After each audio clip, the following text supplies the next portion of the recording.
Time for Sports 56 Middays with Greg Gaston and Eli Savoy. Sports 56 Middays is presented by FedEx. FedEx, helping small businesses simplify e-commerce. We, the North, are now we, the champions. The Raptors, the 2019 NBA champs. 3-2. Here it is! The Washington Nationals are world champions for the first time in franchise history. Let the good times roll. LSU sits on the throne of college football. And this one is over. Kansas City has won their first Super Bowl in 50 years. Now, here are your hosts for Sports 56 Middays, Greg Gaston and Eli Savoy.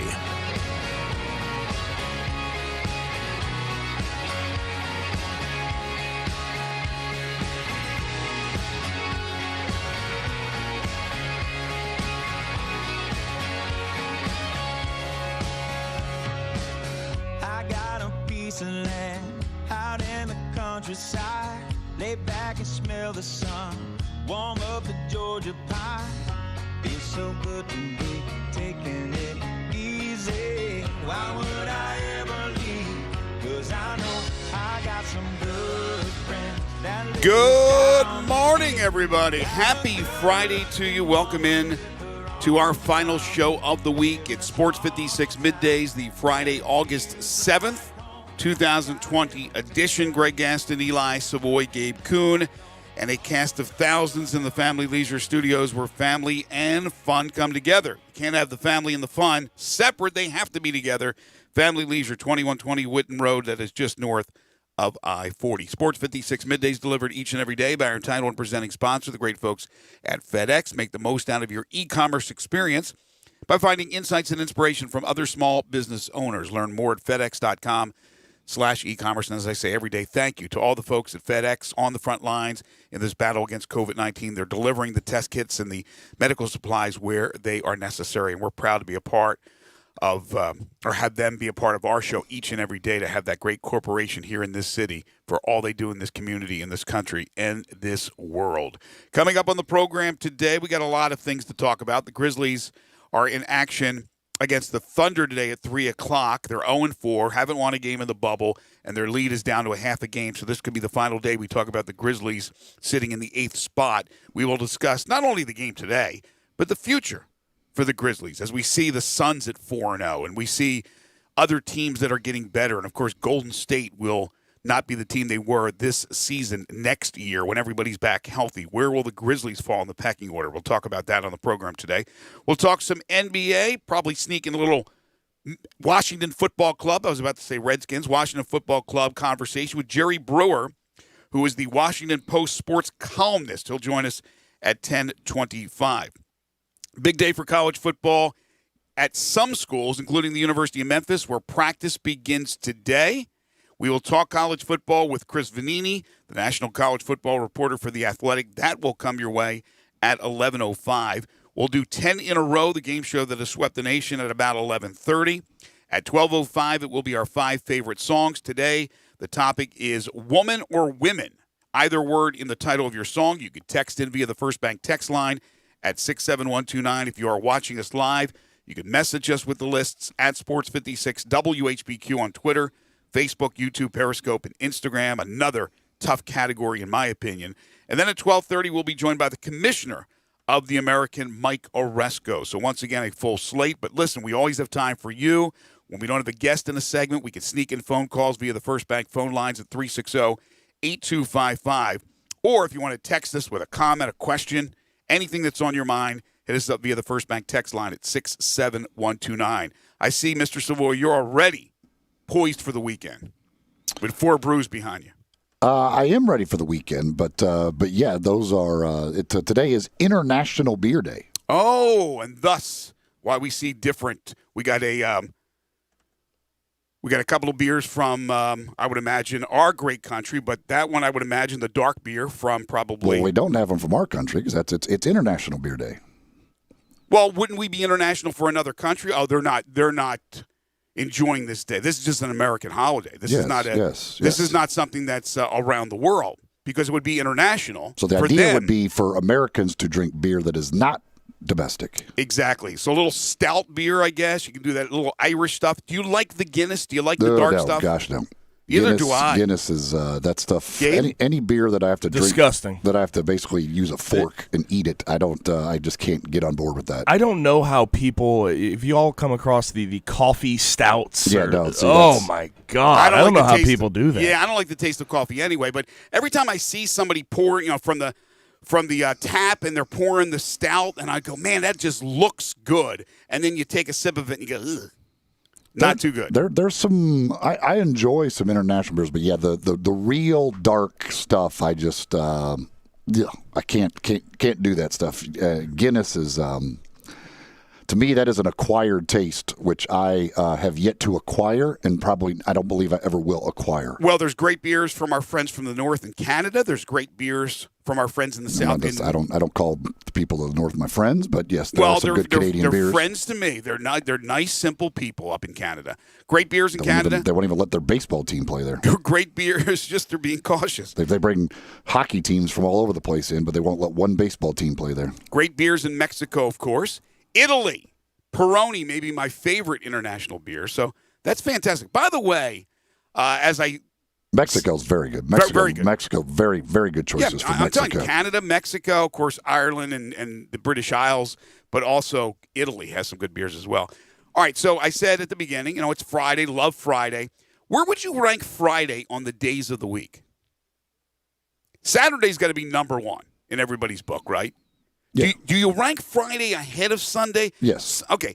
Sunday you're off, but you're starting to think about school or work for Monday. But Friday you're thinking, even though you are working Friday, you're thinking about the weekend. It's not necessarily to me about being off that day. It's about being off the next day. Mm-hmm. Yeah, but I'm just talking about that day specifically. No, that's what I'm saying. That's why Friday's better than Sunday, because I'm off the next day. Gabe, would you agree with that? The day is dictated by what you have to do the next day. Mm-hmm. How do you have to wake up? What you're allowed to do that night is dictated by what you have to do the next day. So Saturday is the best because you're off and off the next day. Right. Friday is second best because you're off the next day.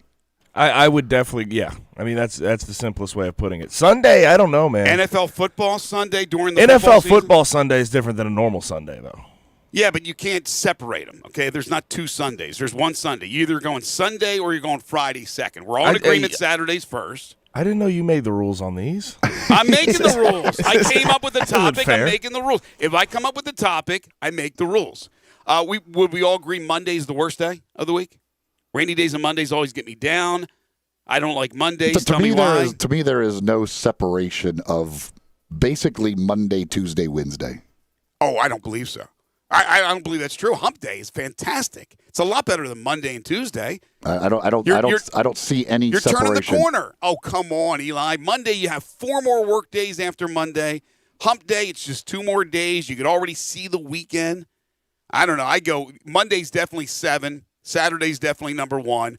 We could argue Friday and Sunday. I tend to agree with you on Friday. 2, Sunday 3. Then you go Thursday 4, Wednesday 5, Tuesday 6. The worst day is Monday. There you go. End the story. I make the rules.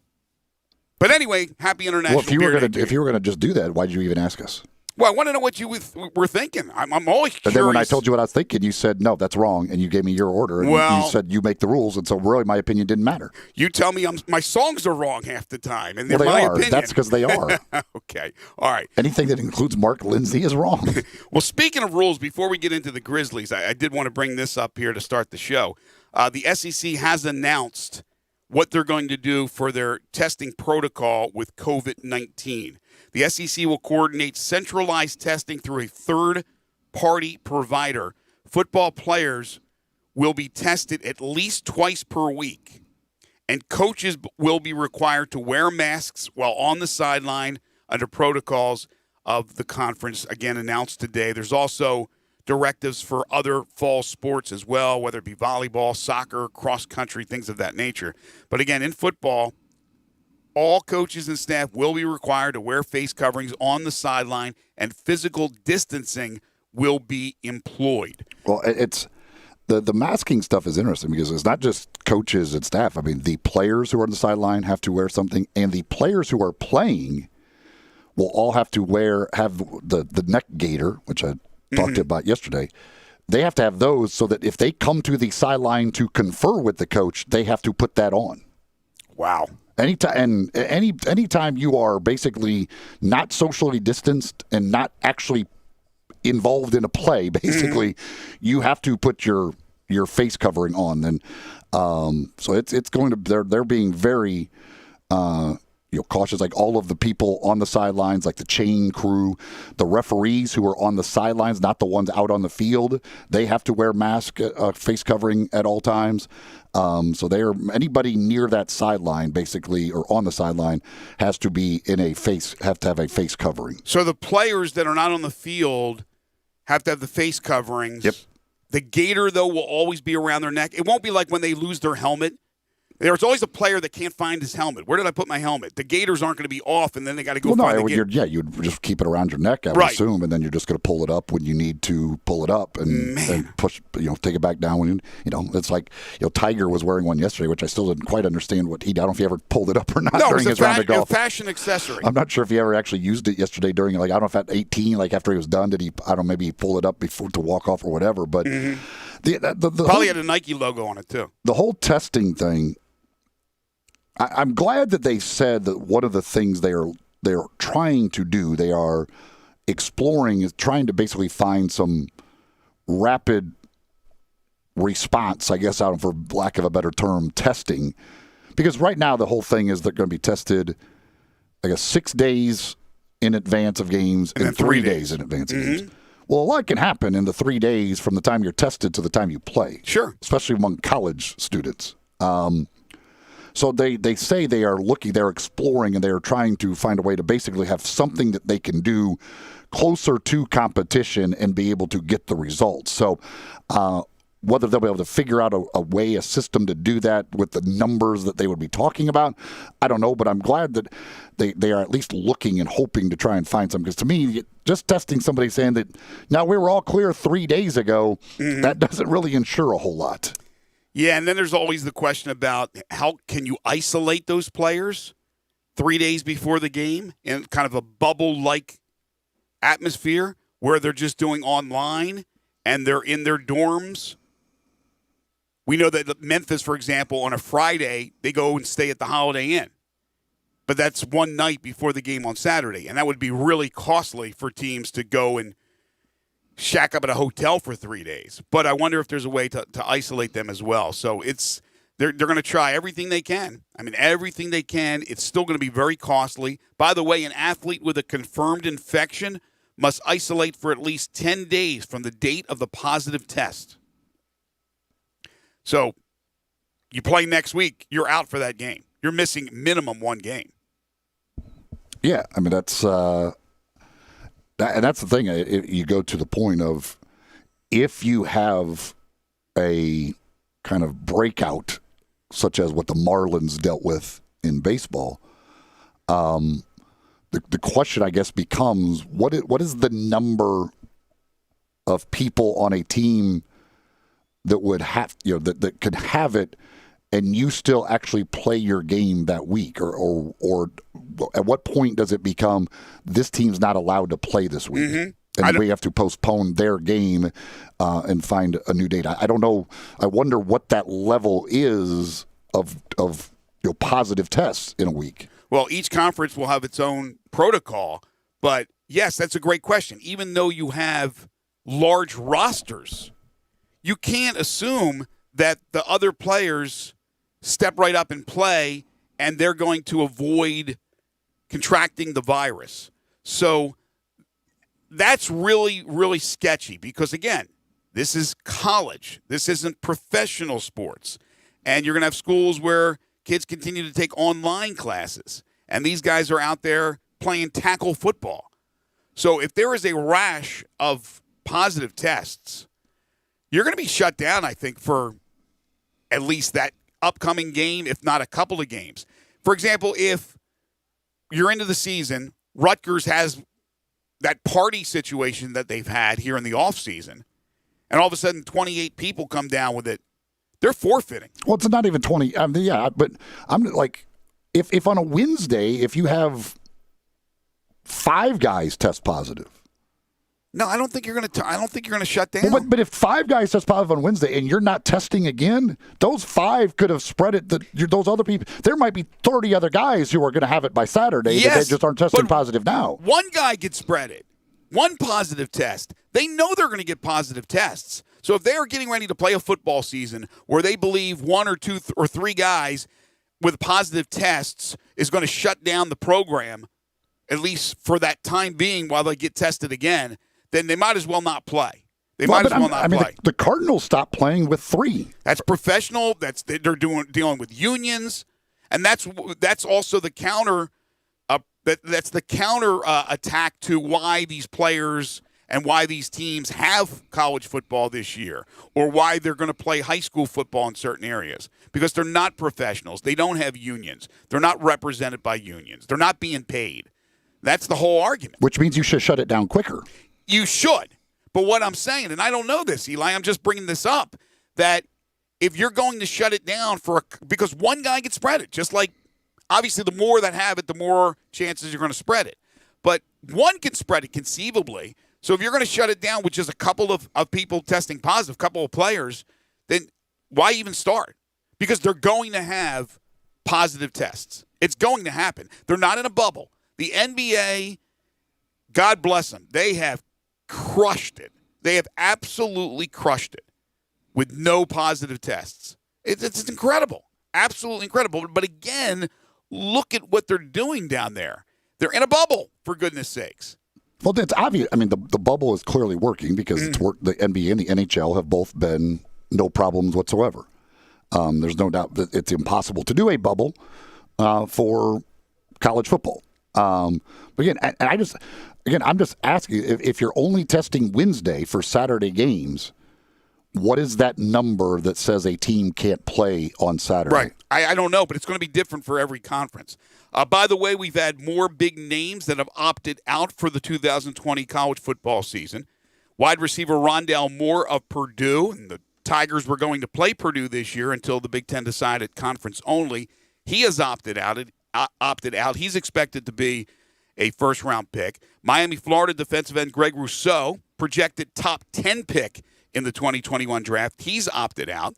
Word this morning is Michigan State starting offensive Gordon Reed has opted out. So I go back to when that first opt-out happened with Farley from Virginia Tech. I asked you how many guys will opt out, and I forget what your answer was, but I don't think you said it was going to be a lot.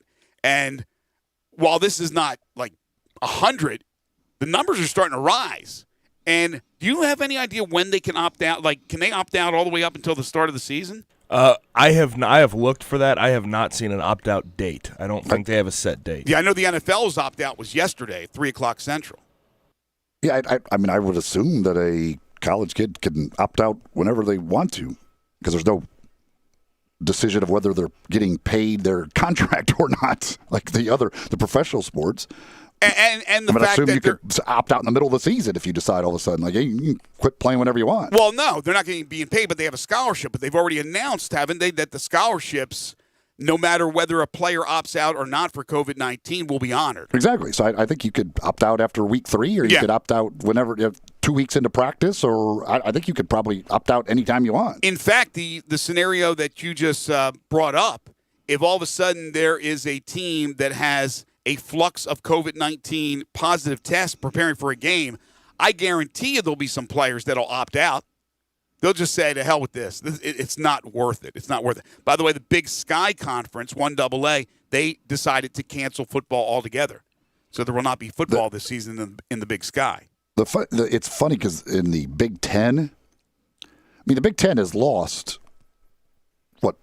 3, 4, 5 first-round draft picks, basically, that have opted out. Yes. It seems as though the entire conference is basically conceding to Ohio State. I was just going to say, none of those opt-outs have been from Ohio State. I think Ryan Day threatens the guys now. I'm just kidding. I think they are. The whole conference has said, you know what?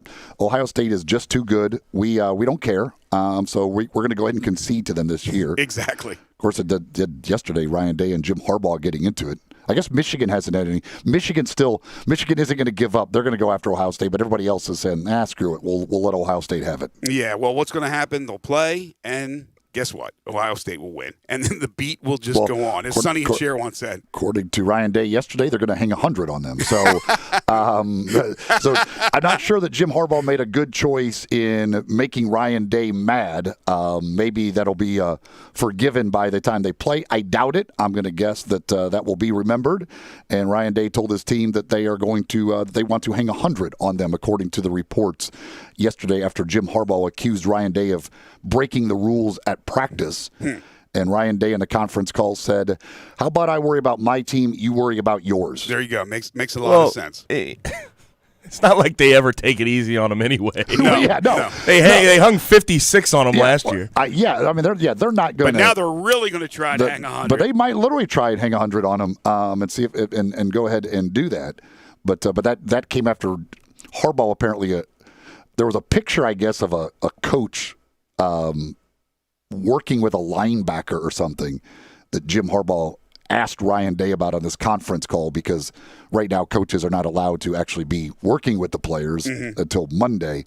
And Ryan Day did not apparently take kindly to that accusation. And it may very well be true. He may very well have been breaking the rules, but I guess he just didn't like the accusation. Yeah, but I love that.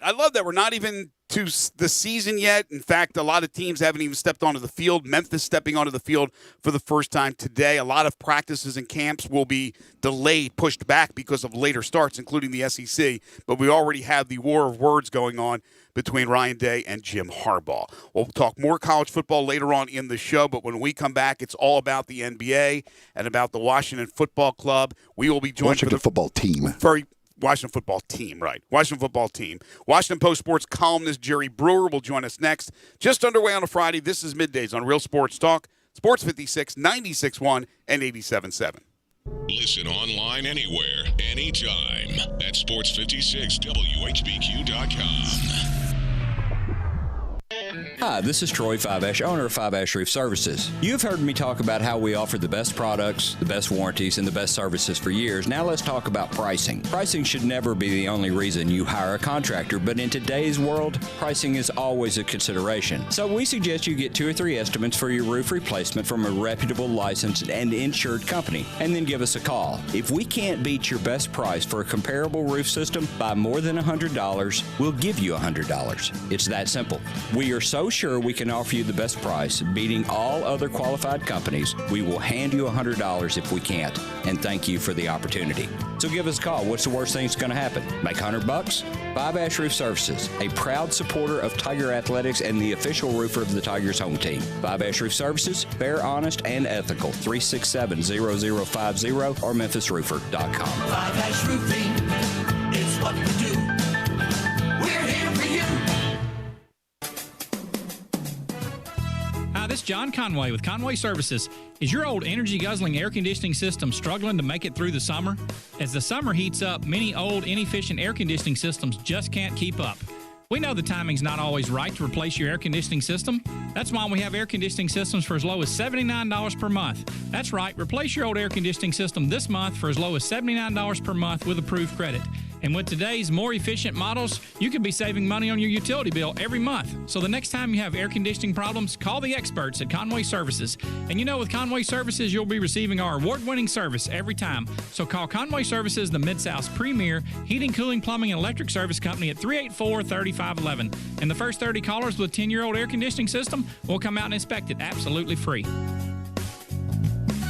Call 384-3511. Conway Services. Call Conway today. As you get back to business, small things can make a big difference. Like marking safe distances with floor tape and posting reminders to wash hands. As always, Grainger is here to help, offering supplies and solutions for every industry. Free access to product specialists, 24/7 support, safety recovery guides, and more. It's part of our commitment to help you adapt and recover in these challenging times. Call, click Grainger.com, or just stop by. Grainger, for the ones who get it done. Great news, sports fans. The Butcher Shop Steakhouse is now open for dine-in service. Make a reservation and enjoy a mouth-watering steak dinner. Or, if you prefer, take it curbside. In addition to their fantastic steaks, the Butcher Shop Steakhouse has a variety of entrees, including Canadian lobster tail, crab stuffed shrimp, pan-seared red snapper, and fresh ground steak burger with portobello mushroom sauce. Planning to cook out? The Butcher Shop Steakhouse offers a great selection of fresh Angus beef, hand-cut steaks and burgers, lamb chops, Atlantic salmon, and more. Make your reservation for dine-in or pre-order for curbside pickup. The Butcher Shop Steakhouse. Dine-in, curbside, and delivery. Plus, enjoy the sizzle of top-quality Butcher Shop steaks on your own grill. Call us at 757-4244 and visit our website, thebutchershop.com, for menus and more. The Butcher Shop Steakhouse, Walnut Grove and Germantown Parkway. Now, back to Sports 56 Middays presented by FedEx. Here once again are Greg Gaston and Eli Savoy. We don't need no education. Welcome back, everybody. 10:27 is the time. Hour number one here on Sports 56 Middays. Greg Gaston, Eli Savoy, Gabe Kuhn. We're expected to be joined by Jerry Brewer from the Washington Post in just a second. Chris Vanini at 11:05. Mike Oresco, the commissioner of the American Conference, at 12:30. We'll have our 5 favorite songs segment at 12:05. The category today, woman or women. Either word in the title of your song. And then we'll also have our 10 in a row segment a little bit earlier than usual. That will be coming your way at 11:30. Grizzlies today will play the Oklahoma City Thunder at 3 o'clock. They are 0-4. And the question is, will they win a game in the bubble? They have, as I mentioned, the Thunder today, and still they have to play Boston and Toronto and Milwaukee. But now we're starting to hear about teams sitting players. The Jazz versus the Spurs today. This doesn't help the Grizzlies, Eli. The Jazz plan to sit 4 starters, Mike Conley and Rudy Gobert, Donovan Mitchell, and Royce O'Neal. Yeah, this is, I think, extremely expected. I mean, LeBron did not play last night. I mean, that I don't see why these teams, especially ones who have already locked up their positioning, care. And even if you haven't locked up your position, unless you really want some certain first-round matchup, then maybe you could try and do something, and that might require losing. So maybe you're looking for a matchup where you would actually like to lose some games and fall down in seeding. But I would think you're going to see a lot of guys resting over the next week as they all start getting ready for the playoffs. Yeah, it still may not help out the Grizzlies in the end, because who knows, even resting a Giannis, is Milwaukee still better than this version of the Grizzlies with guys that are so important in this team out of the lineup? Jaren Jackson Jr. in the last game missing his first. He played in the first 3 in which they lost all 3, but having a key backup, Tyus Jones, their backup point guard, not having played, and it's still knee soreness, right? And it was supposed to be reevaluated. I haven't heard anything about that. I doubt he plays at all. Of course, Justice Winslow, who they picked up in the trade from Miami, you were hoping that he would be ready to go. He gets hurt in the bubble. 3 guys go down in the bubble. But again, that's certainly a major story for the Grizzlies and a major story in the bubble. But they were 0-3 before they played their 4th game, which was their first without Jaren Jackson Jr. The lead is a half a game because Portland beat Denver last night, 125-115. Dame Lillard went for 45 points and 12 assists. He had 11 threes.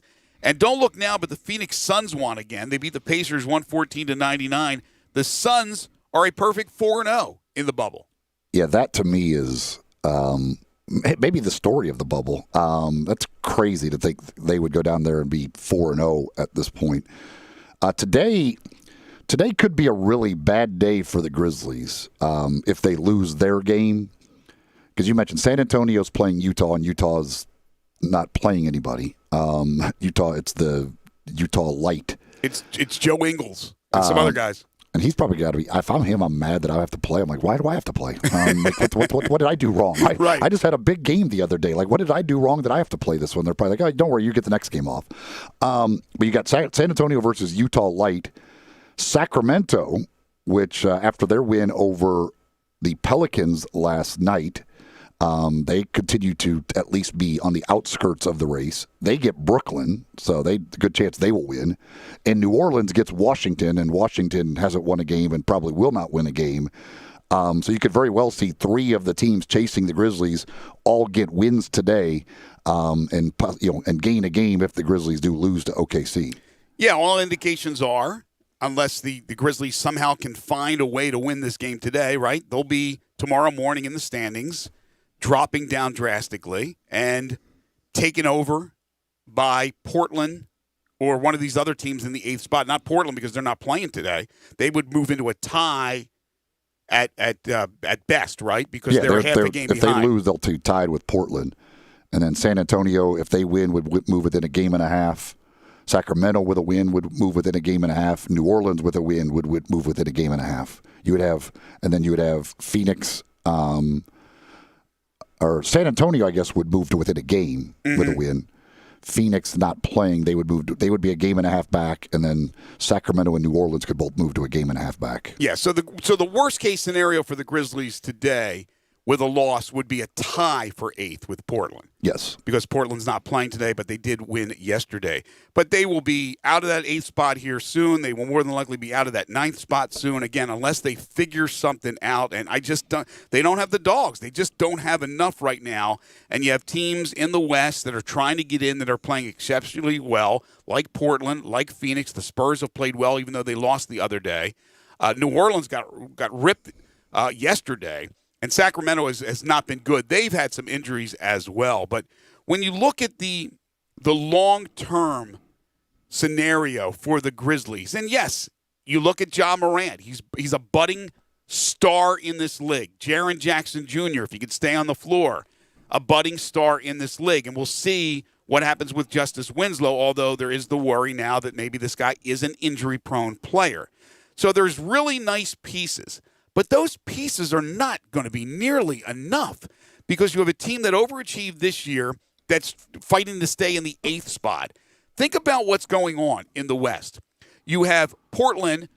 The Grizzlies wouldn't even be in 8th if Portland didn't have those key injuries earlier in the season. So they're a strong team. San Antonio doesn't even have LaMarcus Aldridge, and they're always going to be competitive with Pop. You have New Orleans with a full year, if he stays healthy, of Zion Williamson, seem to be a better overall team than the Grizzlies, and they showed it this year in their head-to-head. The Phoenix Suns, with a couple of young stars like Devin Booker and DeAndre Ayton, is a team that's certainly right there with the Grizzlies, maybe even a tad behind, but certainly, I think, with a trajectory moving forward and maybe passing the Grizzlies. And then the Golden State Warriors, who, of course, this year was an anomaly. You have the studs coming back like Klay Thompson and Steph Curry full-time, along with Draymond Green and other pieces. They're going to be back. They may not be number 1 again, but they are certainly going to be back into the playoff picture. So really, the Grizzlies, while we like the nucleus that's being put together, they're going to need some pieces to even be competitive in the Western Conference. Well, yeah, I mean, it's... And where are they getting them from? Well, this offseason, they're probably not getting any. I mean, with the moves they made and everything else, they used up their cap space for this offseason, but they've, and they're going to give away the draft pick in all likelihood this year, so there's not going to be probably a whole lot of addition this offseason. It's all building towards that next offseason and all these draft picks that they have stockpiled through the various trades that they've made. And then, obviously next year will be big in seeing exactly what Justice Winslow is, because they'll need to make a decision on him and what they want to do with him going forward, and how he fits in with this team. So hopefully he can be healthy next year and you get a good look at him with this group. But yeah, I mean, there's not probably going to be a whole lot of change going into next year. It's going to be following that as they really could actually really figure out and do the things they want to do around Ja and Jaren. We promised Jerry Brewer he's going to join us after the timeout. Washington Post sports columnist. We'll continue this conversation about the NBA.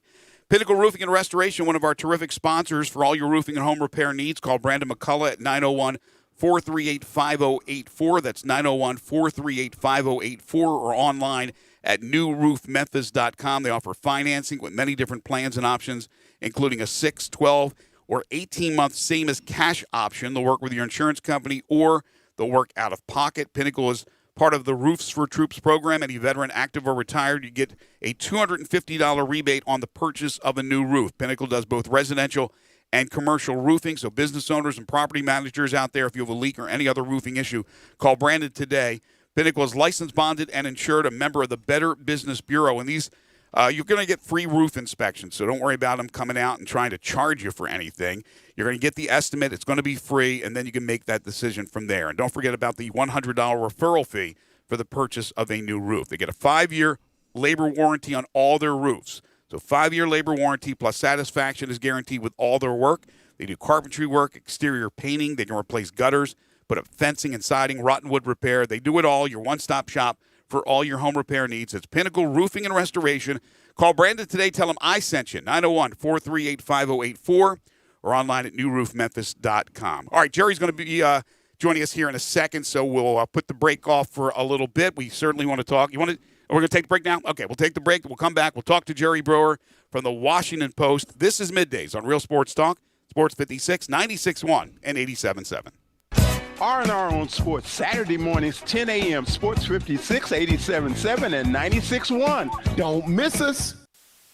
Brian Elder's Roofing Solutions. Chris Price here for Brian Elder Roofing. The storms we've had over the past several months have been devastating to our communities. The rainy season is ahead. You may have not even noticed the dripping in your attic, water stains throughout your home, or even worse, mold and mildew. Please call Brian Elder Roofing and we will send out our project managers to assess any damage. We will not try to sell you a roof if all you need is a repair. We will measure your roof from outer space. 0% for 60 months, even no payments till 2022 are available with approved credit. If you've noticed missing shingles, water stains, leaks in your roof, call us before you call your insurance company at 867-0303. That's 867-0303, and we will provide a free, thorough inspection of your roof's condition. Call 867-0303. Brian Elder's Roofing Solutions. Finding the next job is a big job, and that part of what you do is a little tough right now. Because of that, Lowe's for Pros is here to help. Get $400 in leads on us with a free 1-year subscription from Home Advisor to connect to jobs that make sense for you. Sign up at lowesforpros.com/proloyalty to get started. Just one more reason why Lowe's is the new home for pros. Now let's get to work. Subscription and $400 lead credit subject to Home Advisor's approval and terms. Valid for new Home Advisor customers only. Lowe's loyalty required. More terms apply. Valid through 9/9 U.S. only.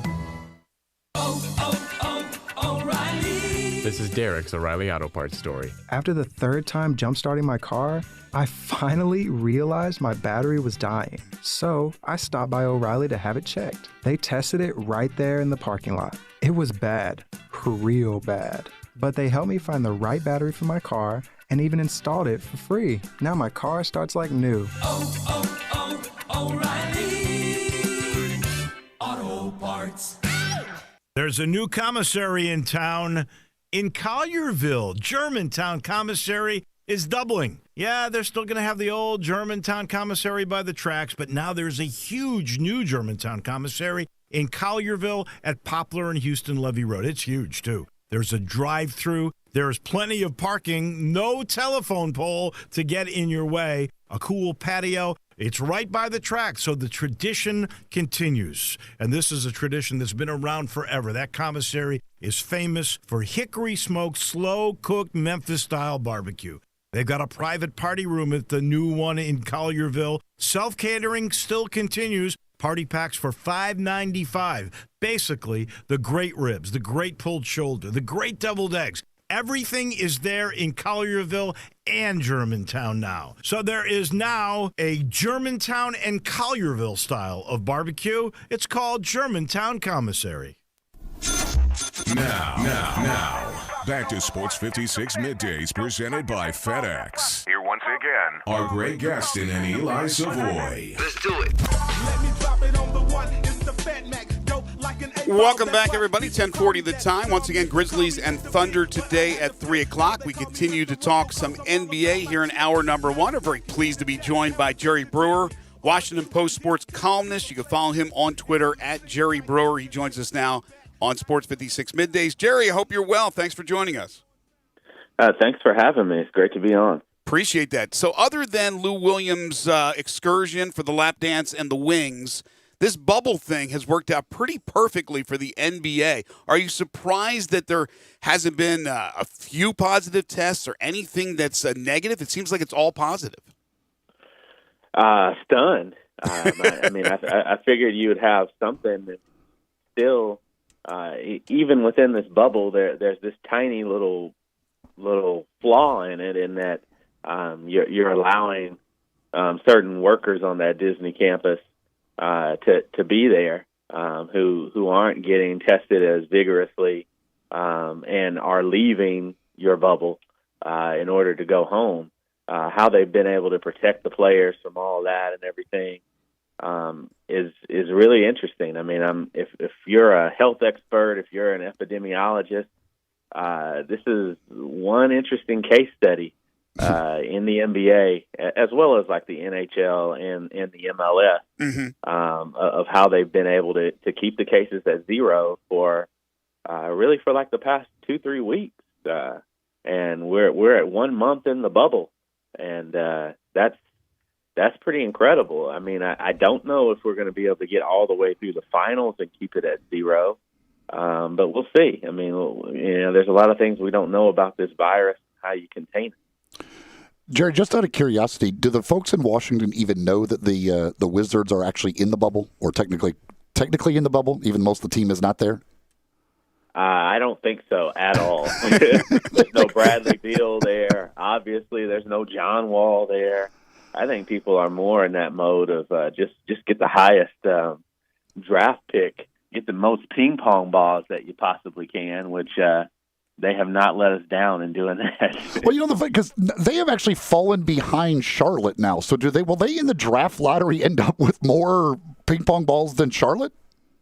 That's an interesting question that I'm going to have to ask. I mean, you would think if you're the Hornets, that would be incredibly unfair, right? Yeah, exactly. You have to. I think you have to stop everything, like you're doing with the awards and everything. Like, okay, nothing that happens in these seeding games affects that. I think it has to be the same thing for the draft lottery, and I would assume that is what they're going to do. It's interesting. We talk about the Wizards, but going in, we knew how depleted the roster was, and they were going to struggle in the bubble. Here in Memphis, we're all excited about the Grizzlies going in. They're going to have a new player that hasn't played a game yet for them, and all things are good. They're in 8th. They get a 3.5-game lead. And then, lo and behold, they lose 3 guys to injury, including Justice Winslow, who was going to make his debut, Jaren Jackson Jr., Tyus Jones, and now they're barely hanging on to 8th, and it looks like that will go away here soon. So it's a little bit different. They're struggling without a win in the bubble. Washington's struggling without a win in the bubble, but 2 different circumstances altogether. Yes, I mean, it's really, really unfortunate for the Grizzlies. I mean, you're talking about one of the most exciting young teams in the league, and they had a legitimate claim to, you should recognize us as being the most exciting young team in the league, because we're progressing at a pace that is a lot faster than some of these others. The Pelicans and the Suns and so on and so forth, the Hawks especially. But now they're going to come out of this. I mean, at best, I mean they're fighting to just be in a play-in situation at this point, which is kind of crazy. And you start to wonder for them: is it better to be the 8th seed and get destroyed by the Lakers, get destroyed by the Lakers, and risk more guys being injured? Especially your stud John Morant. You start to wonder, like, is it better off just kind of cutting our losses in a sense? They're going to continue to compete, but I wonder if they hope that the basketball gods just tell them, go home, make sure you're able to get maximum rest for the off season, and then come back at it and make the playoffs next year. I don't know what the best situation is for them. I do know that John Morant is relentless, and as long as he's healthy, he's going to keep pushing and trying to give them an opportunity. But you do start wondering, like, it's not a great draft or anything, but maybe they should start focusing on their off season, and maybe that would be better off for them. That's a tough thing, you know. Yeah. I mean, it's because of the injuries, you know. Otherwise, I would tell you it's always important to make the playoffs. And if you're going to go and you're going to be in this weird environment, you might as well go and just play as many meaningful games as you possibly can. But it's just a weird thing. Like, you know, when you start getting attrition, it starts to spread like kind of like wildfire on these teams, and you just hope that nobody else gets injured. See, and they haven't had the injury since they've been down there, but I wonder if the Pelicans are kind of in that same situation. As protective as they have been on Zion, do they even really want to play extra games with him down there? It's a good question. Again, in sports, you know, when you throw that ball up in the air, you expect them to try as hard as they can, and they're awfully competitive, and that's one thing that we love about it. And when we have these instances that are clear instances of tanking, you know, it makes us recoil. Yeah. But the future is, you know, if this is the best that we're going to get from the Memphis Grizzlies in the John Morant era, that's an incredible disappointment. Same thing for Zion and the Pelicans. And so everything that they're trying to do, including the way that they build their rosters, is you're trying to create a team that can live with these guys on into their prime. And anything that takes away from that is a move that you're not going to be willing to make. I think the similar logic applies to your desire to push this as far as you can push it. A friend of mine, Michael Lee, who works for The Athletic, he's looked at this NBA season as just you're gambling. You know, you're in a casino, and you've just taken losses all night. China and Hong Kong. You know, the tragedy of Kobe Bryant in the helicopter crash. Just L after L after L has been this NBA season. Mm-hmm. And now you don't have any money left, but you still want to gamble, and there's this nice watch that your wife bought for you, you know, worth thousands of dollars, you know, for people who can afford thousands of dollars in watch. And you're just like, okay, I'm going to throw my watch onto the table. What happens if somebody takes your watch? What happens if you lose? You know, like, I mean, sometimes you just have to say, all right, enough is enough. And this has been great and all, and the experience has been good, getting our guys back out there after 4 months, the opportunity to play again for a month. Mm-hmm. But if we're out, I'm good. You know, I'm not going to go max out my credit card. I'm trying to get back, you know, in the green. I'm good. We can go lower with the watch scenario. Instead of throwing it on the table, you go to the pawn shop. Then you pawn it off for a lot less money, and you take that cash and go back to the casino. I've never had the watch because I don't wear watches, but I know exactly the feeling. I've been there in a casino numerous times, and it goes to that credit card part you're talking about. Hey, they will give me a cash advance up there at that window if I really want it that badly. My credit card's not maxed out yet. Oh, I know you've done that, Eli. I know that. Jerry Brewer joining us, Washington Post sports columnist. You can follow him on Twitter at Jerry Brewer. I don't know how much of the NBA bubble you've watched, how many games, Jerry, but I would imagine you've watched some. Who looks the best in the bubble that's ready to get ready to roll in the postseason?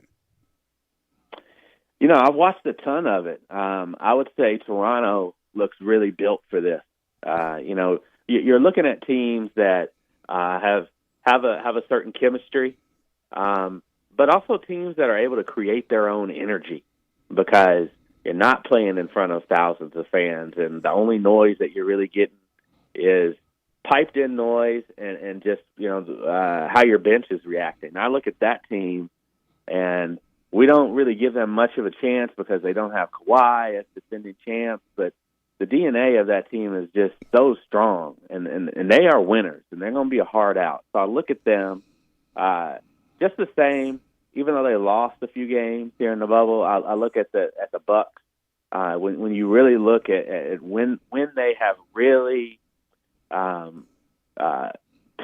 put their foot down on the gas, they still look like they're incredibly potent, and they're going to get Eric Bledsoe back as well.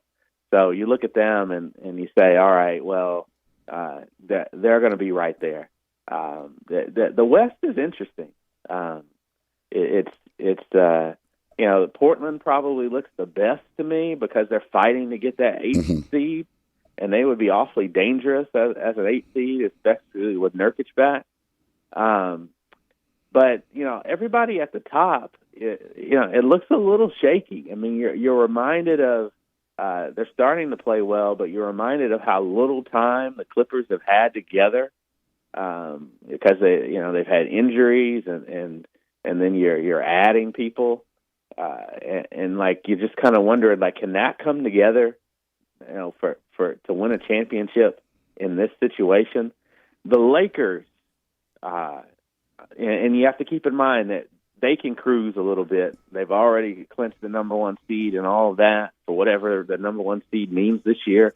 They do not look like they looked. They cannot score. I mean, they're the only team in the bubble that's averaging less than 100 points right now.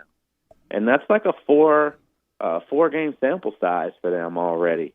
LeBron, I'm not worried about LeBron not being LeBron, but he's not shooting it like he can right now. Right. Anthony Davis has been, 42 points one day, 9 points the next. That's been a little weird. But more than anything, they don't have Rondo, and Rondo will be back. And I think that's critical for them because their de facto point guard, whatever you want to call the little guy on the floor, since LeBron is handling the ball, they really struggle there, and they're going to struggle with guards. Especially if they have to go against a John Moran or a Damian Lillard to really contain those guys. They don't have those guys defensively. More than Rondo, they're really missing Avery Bradley, who decided to sit this one out. And they are a much different team when he's on the court as opposed to when he's not, as they're currently constructed.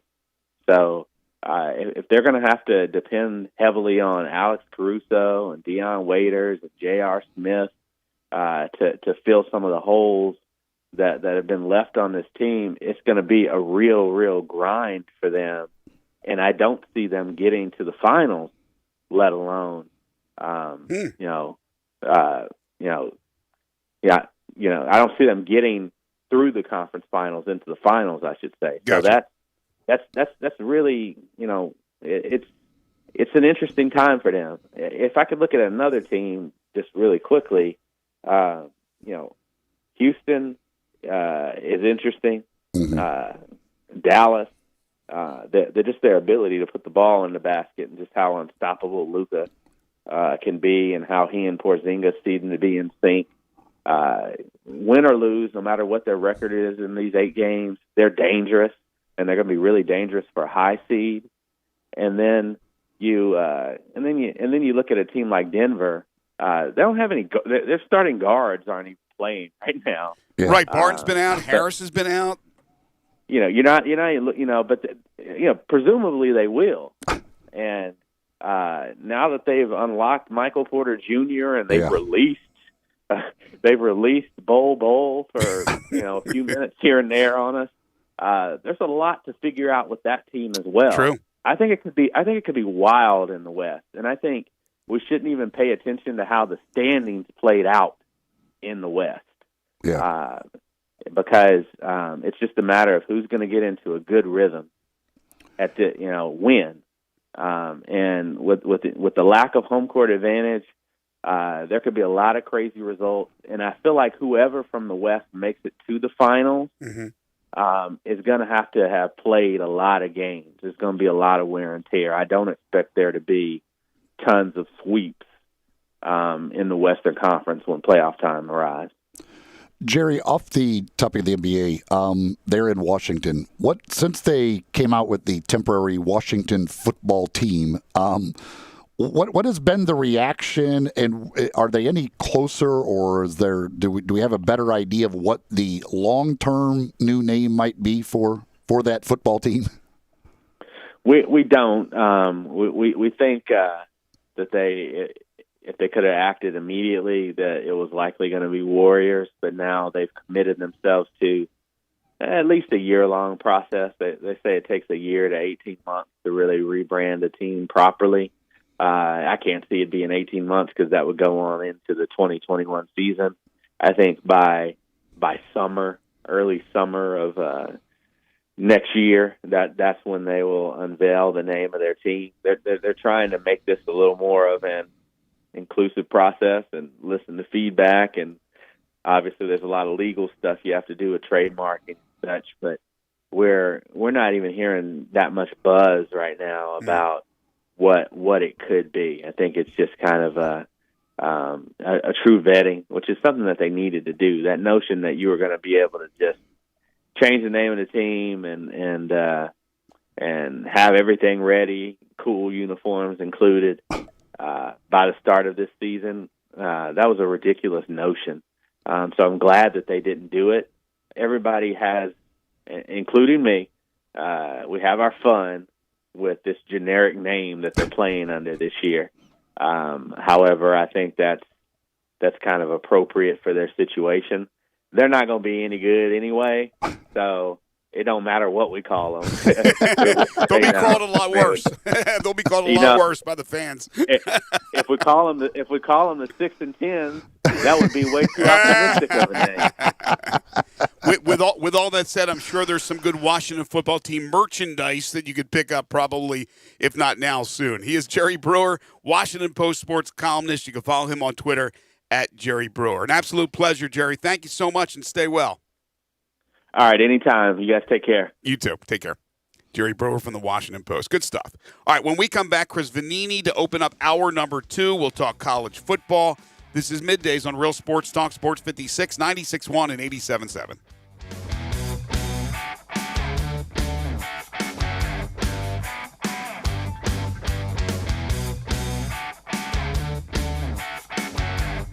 For over 8 decades, America's farmers have counted on the Little Red Tractor from Case IH, the Farmall, to help them make short work of their demanding chores. Well, Mid-South Ag can show you they aren't just for farms anymore. With horsepower ranging from 30 to 105, plus an army of attachments, they can tackle every chore on your to-do list, from hauling and mowing to loading and towing and then some. Stop by Mid-South Ag Equipment or call 662-890-3141 to find a Case IH Farmall that's right for you. If you're going on vacation, making a college campus visit, or if business takes you out of town, there's just no better place to board your dog than Barks and Recreation, 965 Reddick Cove between Bud Davis Cadillac and the Blue Plate Cafe in East Memphis. Boarding, daycare, grooming, we have the best of everything at Barks. Indoor-outdoor kennels so your family member can go in and out as they please. Indoor and outdoor play areas. 4 walks a day. Group play and individual attention from the best staff in the Mid-South, which includes an overnight staff to ensure the safety and comfort of your pet 24 hours a day. All reasons to choose Barks and Recreation above all other boarding and daycare facilities. BarksDaycare.com or 509-0909. Check us out and make your reservations now at BarksDaycare.com. If your dog could speak, he'd say Barks.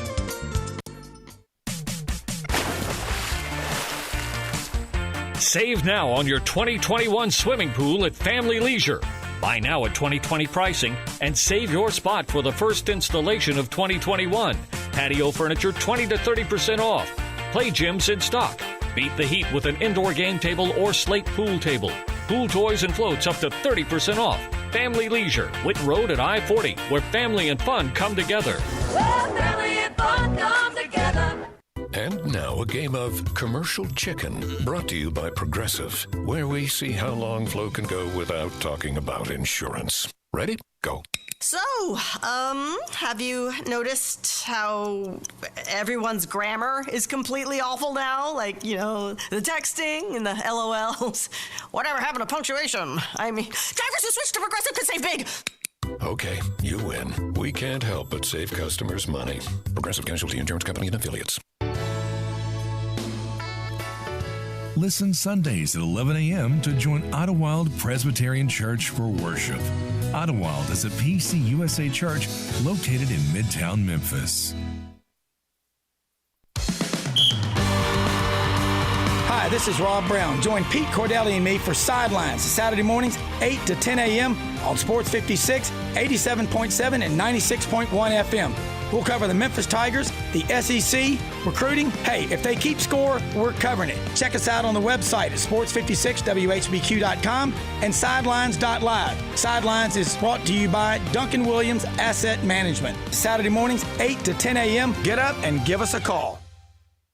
We are Sports 56 WHBQ Memphis, WIVG-FM Tunica Memphis, and WPG-FLP Memphis, Flynn Broadcasting Stations.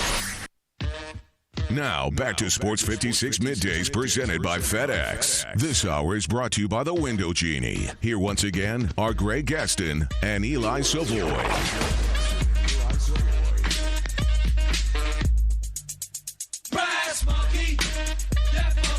Welcome back, everybody. 11:01 is the time. Chris Vanini will join us here in just a few moments.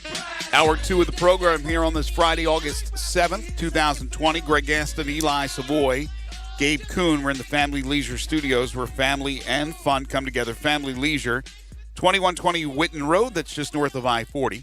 Sports 56 Middays delivered each and every day by our title and presenting sponsor, FedEx. No matter what stage you're at in your business, there is room to grow online. Learn more at fedex.com/e-commerce. Also, the second hour of the program is brought to you by our friends at the Window Genie, locally owned and operated by lifelong Memphian Kate Robertson. Give her a call today, 901-424-4100. Schedule an appointment or get a free estimate and ask about the Sports 56 discount. You get 15% off your window cleaning. That's interior and exterior windows, and they do it for businesses as well as your home. Also 15% off pressure washing. The Window Genie, let the power of the Genie work for you. So, CBSSports.com has their opt-out tracker up now for college football. And by my count here, they've got 21 guys who have opted out so far. Wow, more than I thought. I thought it was about 10 or 12. Your Maryland Terrapins leading the way with 6. What? Yeah, Maryland's got 6 guys who have opted out. 12 of the 21 are from the Big Ten. I didn't even hear that news about Maryland. Maybe they just don't want to play for Loxley. Including quarterback Josh Jackson. They've got Jalen Alexander, Austin Fontaine, Johnny Jordan, Josh Jackson, Vincent Flythe, and TJ Kotai. They've all opted out. But 12 of 21 from the Big Ten. I'm telling you, I think the Big Ten is conceding to Ohio State. We'll ask Chris Vanini about that. At the PGA Championship, it is early in round number 2 from TPC Harding Park. And the story so far early on Friday morning is Hum-Tung Lee. 3 under on his round today through 7, and now 6 under, and he has the lead on the course. Jason Day and Brandon Todd, your first-round leaders at 5 under par, yet to tee off. By the way, it is required that Brandon Todd always lead in the first round, either him or Tony Finau, of like every tournament ever. Brandon Todd has been the leader early and often on the PGA Tour this year. Well, he's won 2 tournaments too, so he's late a couple of times. Yeah, he's finished the job a couple of times, but he wasn't able to do that in Memphis. He is Chris Vanini. He's the national college football reporter for The Athletic. That has a nice ring to it. You can follow him on Twitter at Chris Vanini. A lot to talk about with Chris as he joins us now on Sports 56 Middays. Hey, Chris, hope you're well. Yeah, it's been a crazy couple of weeks, but I'm doing well. It really has, and there's news every few seconds. We were talking here as you were holding on about the opt-outs, and there have been a number of big names, projected first-rounders. Yesterday, Rondell Moore of Purdue was a big name, along with a few others. But Eli mentioned that, 21, Eli? 21 is what CBSSports.com has on their tracker. Okay, so you're already talking about, a couple of dozen players that have opted out, and the bulk of them from the Big Ten. So I don't know if there's a coincidence there or what have you, but what do you think about the names now starting to be the quantity as well of the players opting out for the season? It felt like we would get to this spot, at some point pretty quickly, especially when NFL players started to do it. Some of these are kids who plan to come back. Some of them are kids who are going to go off to the NFL. So it's not a surprise. You see player groups organizing and asking for more safety. Players over the last few years, especially this year, have realized that they have power, they have leverage, they have a voice. It wasn't long ago when we were debating whether or not a player skipping a bowl game would be the right or wrong thing to do. And now that seems so trivial compared to what's going on. So, these things these things and these feelings have evolved over time. You mentioned those. It started at the Pac-12, and the Big Ten United came out as well. Certainly, a lot less demands. That the Pac-12 includes some stuff that just literally is not possible to do for those players. But what do you think of those players and what they're asking for, and what could come of this? Well, they're different by different groups. The Pac-12 had a lot of wide-ranging things. Some of it involved the economics of sports. The Big Ten one was just about COVID safety. The Mountain West one was also just about COVID safety. So, the Mountain West released a statement last night saying that, most of these concerns are already being addressed because they're part of the NCAA guidelines. Some of the stuff in the Pac-12, like, 50% revenue and cutting salaries, that stuff, it just can't legally happen for a lot of reasons, but, it makes sense in a negotiation to shoot high and see where you land. So, I'm sure it will get the players to a better spot than they would have been otherwise. And we'll just kind of have to see over the next couple of weeks where that goes. But so far, I don't think any Pac-12 players have actually sat out of practices so far. That was something that was curious as well. Chris, any surprise that UConn is elected not to play football here after going independent?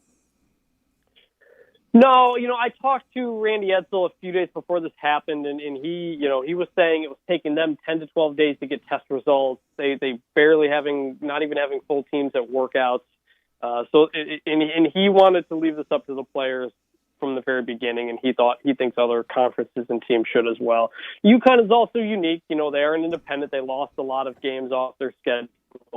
The athletic director was adamant that they would be able to add games if they wanted to, but they didn't feel it was a worthy enough schedule. And UConn football has been losing money, so there's less pressure there to, do it for the sake of making money elsewhere. So UConn was in a little bit of a different spot than everybody else, but it's still notable to have an FBS program do that. The players came out strongly supporting it, and they're confident that all those players will get waivers to return the next year. Everybody's the same, so I don't think that's going to start a trickle effect elsewhere in FBS, but still pretty notable. Well, and they also, by announcing when they said that they have decided not to compete on the gridiron this year, open themselves up for all the jokes about when the last time they actually did compete on the gridiron. But that's neither here nor there. So yesterday, the coaches poll comes out. Memphis not in the top 25, even though there were two teams from the American in there, which I thought was a little surprising. That UCF, certainly no surprise, but Cincinnati being in there and Memphis not, I think caught some people here as a little surprising. Yeah, I was stunned that Memphis was not in the top 25. I get UCF, but considering everything Memphis brings back, I was surprised. I attribute some of that to, the group of five generally always don't get enough respect in the preseason. Every single year in the playoff era, there have been more group of five teams in the top 25 at the end of the year than in the preseason. So they never get that respect at the beginning. And then you throw in the coaching change, people who don't pay attention to Memphis very much anyway. All they maybe know is a coaching change and maybe some other things that I can see why they got where they were, but they absolutely deserve to be a top 25 team. I had them as I'm not a voter, but in my power rankings, I have them as the top group of five team heading into the season. Chris Vanini joining us, national college football reporter for The Athletic. You can follow him on Twitter at Chris Vanini. We have the commissioner of the American, Michael Resco, joining us at 12:30, and we'll ask him about why they decided to go full schedule. And that won't be a full schedule for everybody because teams have already lost games. But I'll ask you the same question, Chris, not only with the American, but it seems like the autonomous teams have all decided that they're going to go with the non-conference schedule as well, where we see the big boys with the Power Five going either conference only or conference plus one. Why do you think that was decided that way for the American Conference and the other conferences of the group of five? Well, there's a few reasons, and one of them is money. The group of five, they want to get back their money or game from the Power Five teams that canceled their scheduled games, and I think, by the Power Five playing their conference games, the group of five can say, hey, you still felt that you were able to play football, you just didn't want to play us. We have a case to get buyout money out of that. And I do think if the group of five had decided to do a similar thing, it may blunt that argument a little bit. And there's also the flip side where the group of five have payouts to the FCS teams that maybe they don't want to get rid of themselves and maybe wait for FCS to cancel it themselves. So I think that's a factor. Another factor is fans. Danny White at UCF said they want to have 7 home games and that they're planning to do that. They have to figure out a couple things on their schedule, but if they're able to have any sort of fans, they want to keep 7 home games. Tulane, South Alabama, and Southern Miss all added each other yesterday. They all added 2 games against each other, and those are all bus trips. You can save money on that. In some cases, they play each other later, so you can take away that future payment. So there's a few reasons why they decided to go include non-conference games, and whether or not we play that full season, we'll just kind of have to wait and see. It seems like any of these that are like really thinking that they're going to have more than maybe a few thousand fans are being overly optimistic. Yeah, I mean, I think Penn State, yesterday announced they weren't going to have fans. Maryland. Sounds like LSU is trying to say they will, but it sounds like the governor is against that. It's one of the strangest. I think Iowa announced a tailgate plan or something yesterday. So that's one of the riskiest things as well to me, considering the ages of people who go to games, and what's going to happen when you're on the it's not what you're doing sitting in the crowd. It's what you're doing on the concourse. It's possible tailgating and people who maybe come to the stadium but don't go into the game. A lot of that's going to be left up to local health officials, I think, in the end. But nobody wants to really talk about that stuff right now, because then you have a lot of people asking for refunds. You have people at Penn State who don't get a refund on certain licenses. You have Clemson asking people to donate their season ticket money instead, even though they're spending hundreds of millions of dollars on facilities. And it's creating a very strange dynamic, and I think a number of fans are going to be upset by it. Going back to the question I had asked you earlier about why the American and the group of five are sticking with the full schedule, or at least what they have right now on the schedule. They could always add to if they've lost a game. And the other thing that came to mind was the TV contracts, because they're not getting a lot of money coming in from fans, if any, depending on their situation. So the TV contract is still extremely important, especially for the group of five. So to have the max games, I think it helps with the contract. The other thing is that with the SEC and some of the other Power 5 conferences pushing back the start of their schedule, Chris, does that give the American and some of these other conferences a chance for more national games and more national exposure, because they're going to need those games? Yeah, some people in the Power 5 have mentioned that as well, that maybe this is a bit of a national spotlight on them as well. And, I talked to Greg Stewart, I think he's a doctor or something at Tulane. He heads the Americans COVID, group. And he was like, he says, right now, there's no difference between deciding to start on August 29th or start on September 29th, because everybody's situations are what they are. And if it changes, the schedule will change. If students come back to campus and there are outbreaks on campus and it affects the football team and you got to cancel games, then you'll cancel games. But you don't need to cancel games yet, essentially was what he was saying, and that was the Americans' view on that. The SEC decides, hey, we're going to wait, assuming there's going to be outbreaks. There was that thing in the Washington Post that people on the team are going to get it, and so they want to spread more time to make everybody figure it out. So the American may end up getting there, but they felt for the time being right now that they didn't need to do that yet. I don't know if you've had a chance to see what the SEC released today about their protocols and things, but one of the things they've said is they're hoping to find a way to test basically beyond Wednesday, the 3 days before, and have some rapid response thing a little closer to the game, which seems like you would really need that. To me, if you're just testing guys 3 days before the game, there's a lot that can happen with a college student in 3 days from the time he's tested to the time he steps on the field.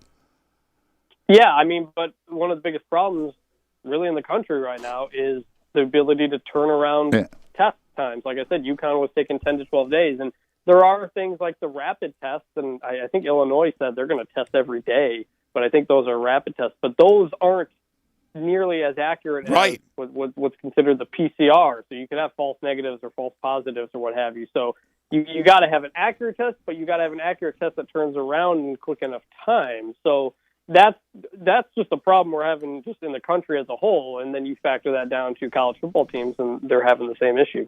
Eli and I were discussing this earlier in the show about the positive tests and what would it do to shut down a program for that week, for the next game. How many tests? Is there a number? I mean, how many positive tests? Is there a number? What happens? What happens if there's a dozen guys? How about if there's only 2 or 3, but you have those 3 extra days in between the last test and then the game itself, depending on whether or not they add more tests? What happens? What's the number? What's the protocol for this? I asked Mike Oresco that. I said, what is the threshold in which you make a decision? And he said they haven't determined that yet. He's hoping that by the time the season comes along, that those rapid tests will be more accurate. You know, that's something a lot of people are banking on. But for the time being, it's kind of up in the air. Which is, I guess, kind of sums up the whole situation we've been in for 4 or 5 months now. Like, it's constantly changing, so it's really hard to figure that all out. Yeah, I mean, we had these conversations back in April, like, hey, what if one team just can't play? Will a conference move forward? What if one conference can't play? Will everybody else move forward? And we still have not quite gotten answers on that. Yeah, I don't think you could just wing it. I mean, eventually you have to lay down the guidelines for this strange, unprecedented season. At the SEC, as we talked about, already laying down the guidelines, which are subject to change for COVID-19 testing. But that has to be there for these players to know, for their families to know what's happening, what the protocol is, everything. I mean, we're already sitting here on August 7th, for goodness sakes, and there's going to be games. I believe there's still games scheduled for the end of August, correct? Yeah, I mean, I don't know. Is it, say you have 10 people test positive, what if there are 10 freshmen who are redshirting and not even playing, as opposed to 10 starters? A team may want to play through that or something like that. And yeah, everybody's just kind of, closing their ears, or plugging their ears, closing their eyes, and hoping we get to the start of the season here. Nobody wants to be the one to pull the plug. These things really continue to trickle up. It looks like FCS is about to pull the plug on fall football. That would leave only FBS football happening in the fall. And so now we've reached this point, and we'll see if anything changes over the next couple of weeks to change that. Yeah, I was wondering about that because yesterday we were talking with Laird Veach, the AD from the University of Memphis, and I asked him, they have who is it that's on their schedule for UT Martin from the OVC. So good chance they're not going to play football is what you're saying. Well, technically the way it is if it's under 50% of FCS teams, they will not have a fall championship, which means you're not going to have the FCS playoffs. Conferences have come out and said they're not going to have conference play in the fall. There is a possibility that they could allow non-conference games to happen in the fall in some form if they want to.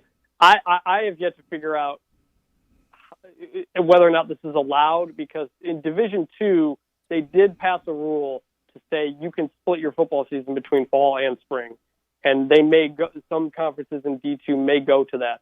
As far as I know, I don't know if D1 has actually passed that rule yet. Mm-hmm. So if that were to happen, and FCS can still play non-conference games in the fall if they want to, if they're going to get a big paycheck and feel like it's worth it, we'll see. But if an FCS team is going to play like 2 or 3 games in the fall, they really going to want to go through a fall camp and everything that comes with that. Exactly. That's a lot to ask for from these young men to go ahead, go through camp, play 2 or 3 games with everything that's going on with COVID-19. I think there'll be a lot of brushback from that.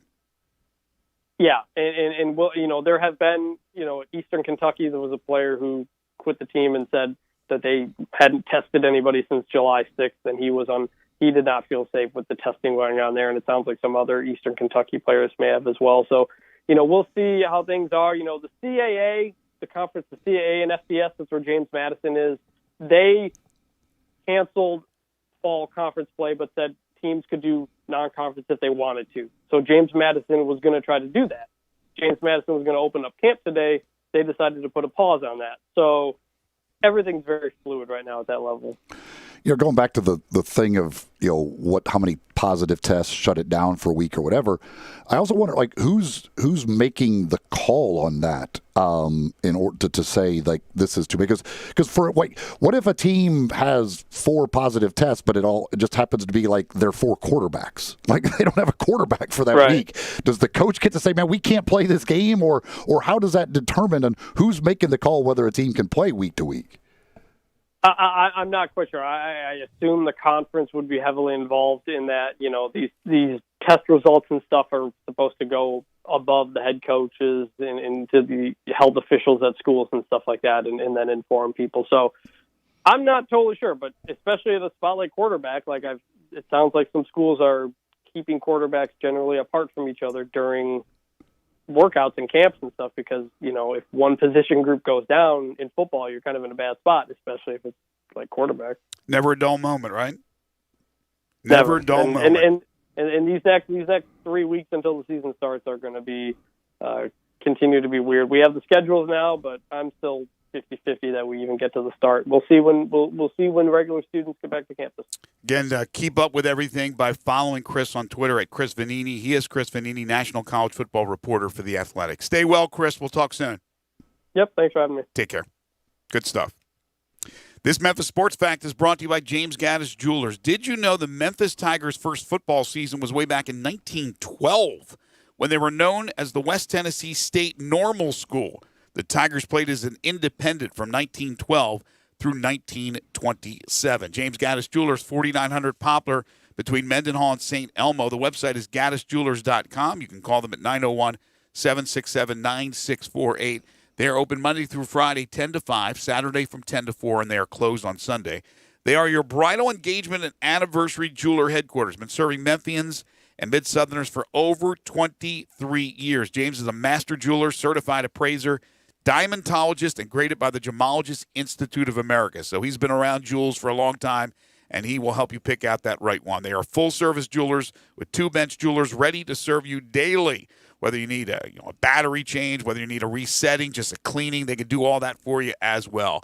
But the beautiful diamonds that they have and other gems, watches, vintage jewelry, it's James Gaddis Jewelers, 4900 Poplar between Mendenhall and St. Elmo.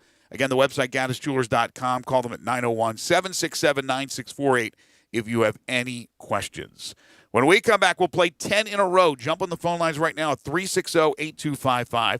360-8255. Today's question will concern Major League Baseball managers. Major League Baseball managers.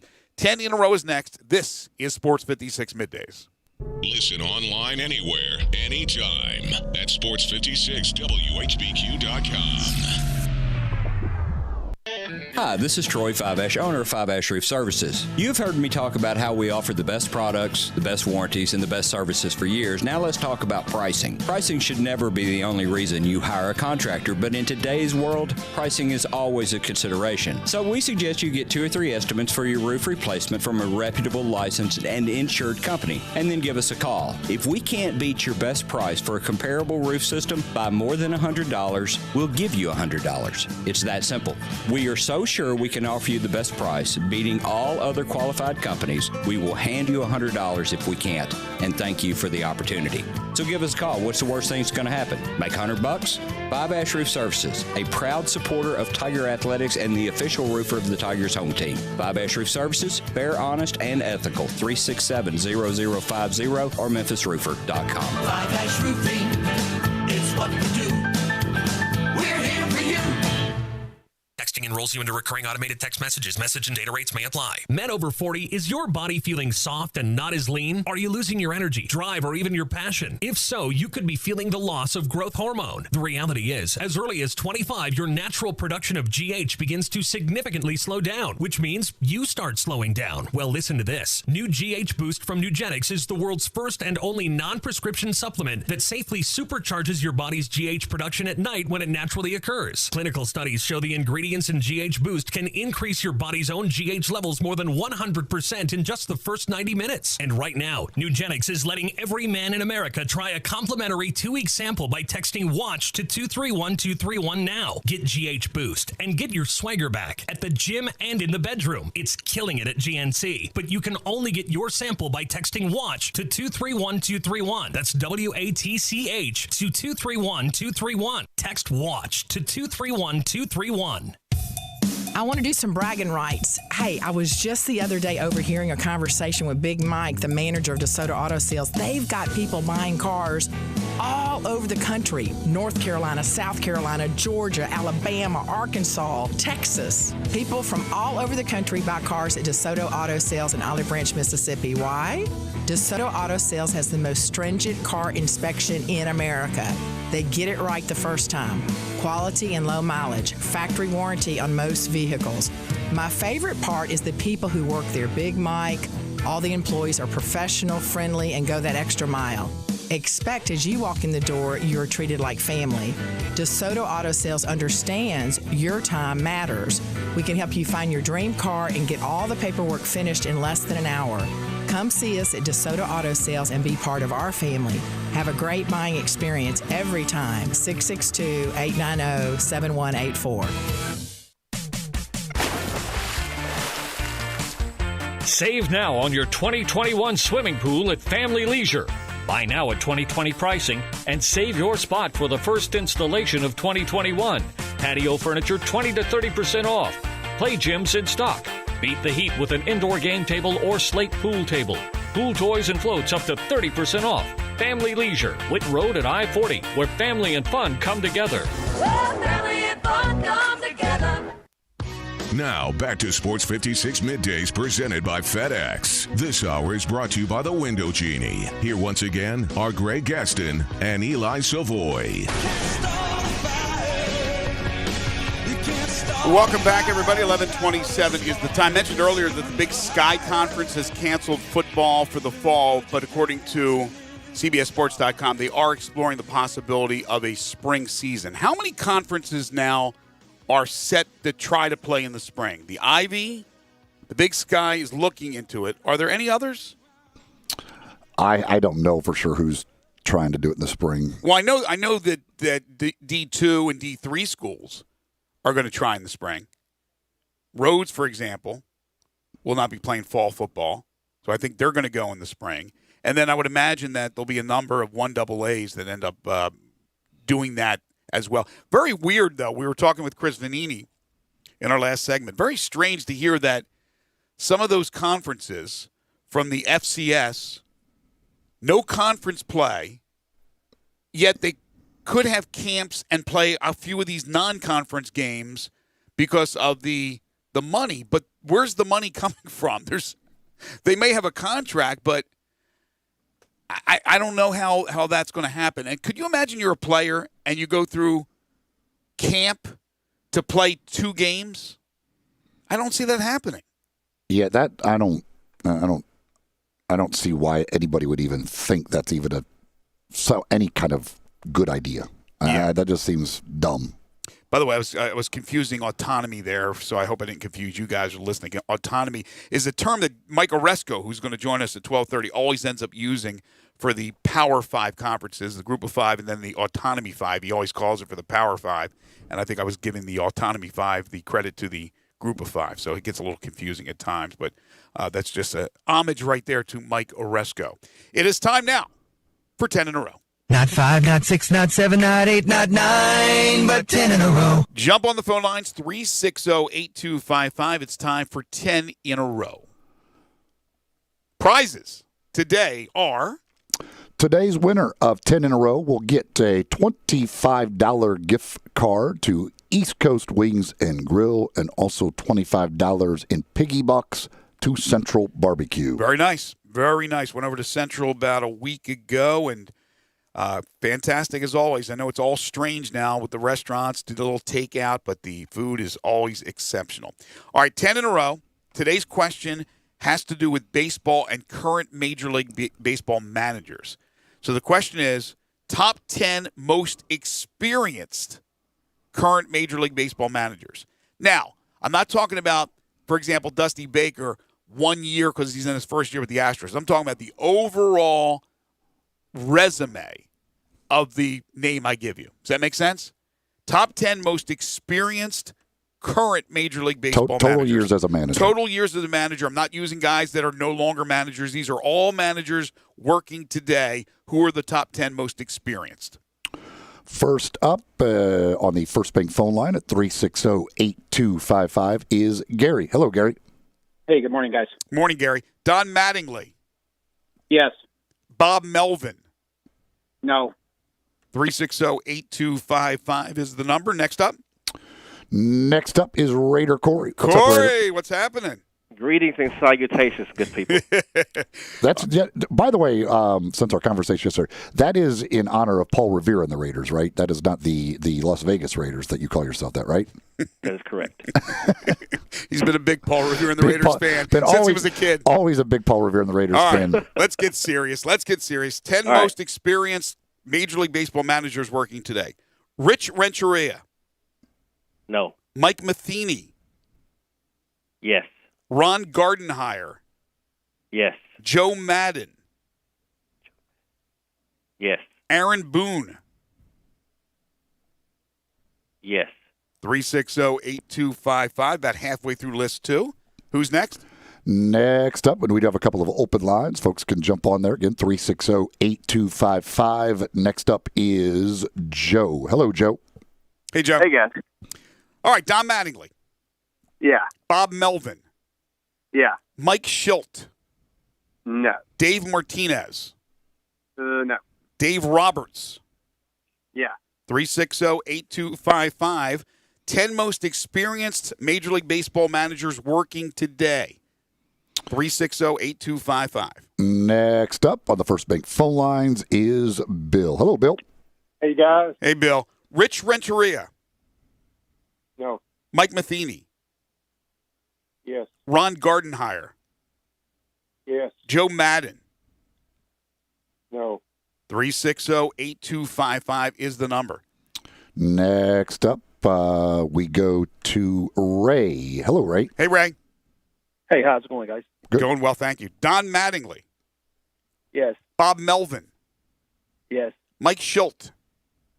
No. Dave Martinez. No. Dave Roberts. No. Chris Woodward. No. Dusty Baker. Yes. Terry Francona. Yes. Rocco Baldelli. No. Luis Rojas. No. Here's your winner. Very well done, Ray. Congratulations. You are a winner. You got a $25 gift card from East Coast Wings coming your way. You also have $25 of piggy bucks from Central Barbecue. Hold on, Ray. Second chance for Jimmy? Yeah, Jimmy held on. There was a couple others that dropped. Jimmy held on. I'll give Jimmy a shot since he held on. All right. Hey, Jimmy. Jimmy? Going once, twice? No sale for Jimmy. No Jimmy. Jimmy. All those they had 3 folks holding on. They all missed out on second chance opportunities. All right, I'll give you that second chance opportunity. Rich Renteria. No. Mike Matheny. Yes. Ron Gardenhire. Yes. Joe Madden. Yes. Aaron Boone. No. Scott Service. No. David Bell. No. Joe Girardi. Yes. Bud Black. No. That's a yes. Ah. Charlie Montoyo would be a no. That would be a no. There's a number of new managers. I mean, there's no way right now I could sit here and I got a list here that includes 20 names, but to just rattle off every manager. Here's what's funny too. I noticed this I've been watching various games or listening to Cubs games on the radio, that because of a lot of times the managers and pitching coaches now, like they don't wear like the jersey top. They wear just like a pullover with no number or a name on it. Mm-hmm. And since they have to wear the mask, Like I've heard a couple of times where like somebody's gone to the mound and the announcers don't know if it's the pitching coach or the manager. Right. You can't recognize him. I mean, all you're seeing is like his eyes basically with a hat on and a mask on and no uniform. So unless there's like an obvious difference in body between the manager and the pitching coach, a lot of times these announcers, and you're not there at the game, so you're relying on what camera shot they give you of it. If you know if it's your team on the road, and they don't even, they're like, that is somebody visiting the mound. we don't know who it is right now. Somebody with a mask is visiting the mound. But it's interesting. I was just looking at the list to put this together, and I go, my gosh, I forgot about these guys. I remember we kind of made fun of this a little bit when he was announced as the manager of the Padres. Do you remember the guy who's the Padres manager now? I do not know. The name, Jace Tingler. Oh, that's right. Oh, Jace Tingler. I mean, you know who the Pirates? You could buy those in the restaurant at a truck stop. Or in the bathroom, a restroom at a truck stop. Do you know who the Pirates manager is? Pirates is, I just watched the Cubs play the Pirates 3 games. Who was managing That's how memorable he is. Who was managing that terrible team? They are so bad. I can't think of who the heck was the manager. Derek Shelton. Yeah, no, I would have never come up with that. I mean, it just rolls off the tongue, doesn't it? Derek Shelton. I honestly, having watched 3 games, and he made a lot of pitching changes because they're terrible. No, actually, they did because the Cubs didn't score many runs. They just swept them by they beat them 2-0 and 4-3. But yeah, I can't even remember them saying that name one time. And I watched the games or listened to I think every game of that series, pretty much all of them. Ruth Mays, Aaron Shelton, Derek Shelton. What happened to the Cubs the other night? Did they give up 13? Last night they Tyler Chatwood. I've seen some starting pitchers like get rocked, and you think like, boy, that dude looked like he was throwing batting practice. Mm-hmm. Tyler Chatwood last night looked like literally he was throwing batting practice. Like they weren't even taking it. Like it felt like every hitter hit the first pitch and just roped it in it was a 3rd inning, I guess it was, where they put up. I felt like they scored 35 runs in the inning. It was just one after another. Get up there, first pitch, smack that thing hard somewhere. Next guy, first pitch. It was unbelievable. It was like they knew exactly what was coming. Mm-hmm. But hey, we're still 10-3. Well, did you still tied for the best record in baseball, right? Did you hear a trash can being hit? No, or a drum being beaten? It felt like that. I swear, like they literally, like it didn't matter what he threw. Of course, everything he threw was right over the middle of the plate. But yeah, we're still tied with Minnesota for the best record in baseball. No, I guess Marlins have the best record because they're 6-1. Yeah, how about the Marlins? They feasted on the Orioles though, and now they're going to have a 7-game series with the Phillies over 4 days, I believe it is. So the Cubs have played 13 games. Cardinals have only played 5, yet they're even in the loss column. Mm. And the Cubs and Cardinals will be playing this weekend. Hopefully that goes off without a hitch. As of right now, right, the entire schedule is on for today, right? I believe so. There are no postponements. Right, I believe so. So they have managed to get through the first 2 outbreaks with the Marlins and Cardinals, and now everybody is back to playing baseball. At least it looks like that will be the case for today. Yeah, just give it some time. It's early. It's only 11:38. Speaking of time, 3:58 Central. I assume it's a Central time. The numbers I'm looking at right now, the times for the PGA Championship for Tiger to go off in his second round. Is that 3:58 Central? I know it's in. I knew it was around 3:00 or in that hour. I don't know for sure. It says 3:58. What I'm looking at right now. Again, they're playing out on the West Coast in San Francisco. Tiger shot 2 under yesterday. Pretty solid start for Tiger. Yeah, I mean, with the colder weather, you always wonder how that's going to affect him and his back and everything else. And but didn't seem to have any issues yesterday as far as that is concerned. So I would say that was a very good start for Tiger. Players who went off in the morning. Yeah, it is 3:58 Central. 3:58 Central. Players who went off in the morning yesterday had a decisive advantage over the afternoon wave because the wind started to kick up. The greens got a lot harder. It was very tough for the afternoon. Unfortunately, 2 of my 3 picks played in the afternoon, but they'll come back this morning. Hopefully the conditions this morning are like they were yesterday for round number 1. Early on, again, players taking advantage of it. Your first-round leaders, one of your picks, Jason Day and Brendan Todd, both shot 5 under 65s. Brendan Todd has his second round going right now. He's even through 2. But the story so far, Hung Lee almost picked him. Not quite. Through 8 holes, he's 3 under for his round, and he is 6 under. He is your leader on the course in the second round of the PGA Championship. Again, Window Genie, second hour sponsor of Sports 56 Middays. Do yourself a favor. Give Kate Robertson a call. Her number is 901-424-4100. You're going to love the job they do on your windows or on your gutters or pressure washing on the driveway or the patio. They do it all at Window Genie. Ask for the Sports 56 discount. 901-424-4100. Let the power of the Genie work for you. Of course, yesterday one of the big stories there was the breaking of the driver by the Hulk, Bryson DeChambeau. Yeah, so give me the details now because I didn't follow through on this. Lee, another birdie, by the way, just birdie 9, so he's 4 under for the round, 7 under and up 2 shots. So DeChambeau broke his driver and then was allowed to fix it.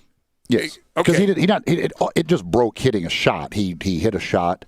And he said it didn't sound right, and you could tell something. And then he kind of leaned on his driver as he bent down to pick up his tee, and the head fell off.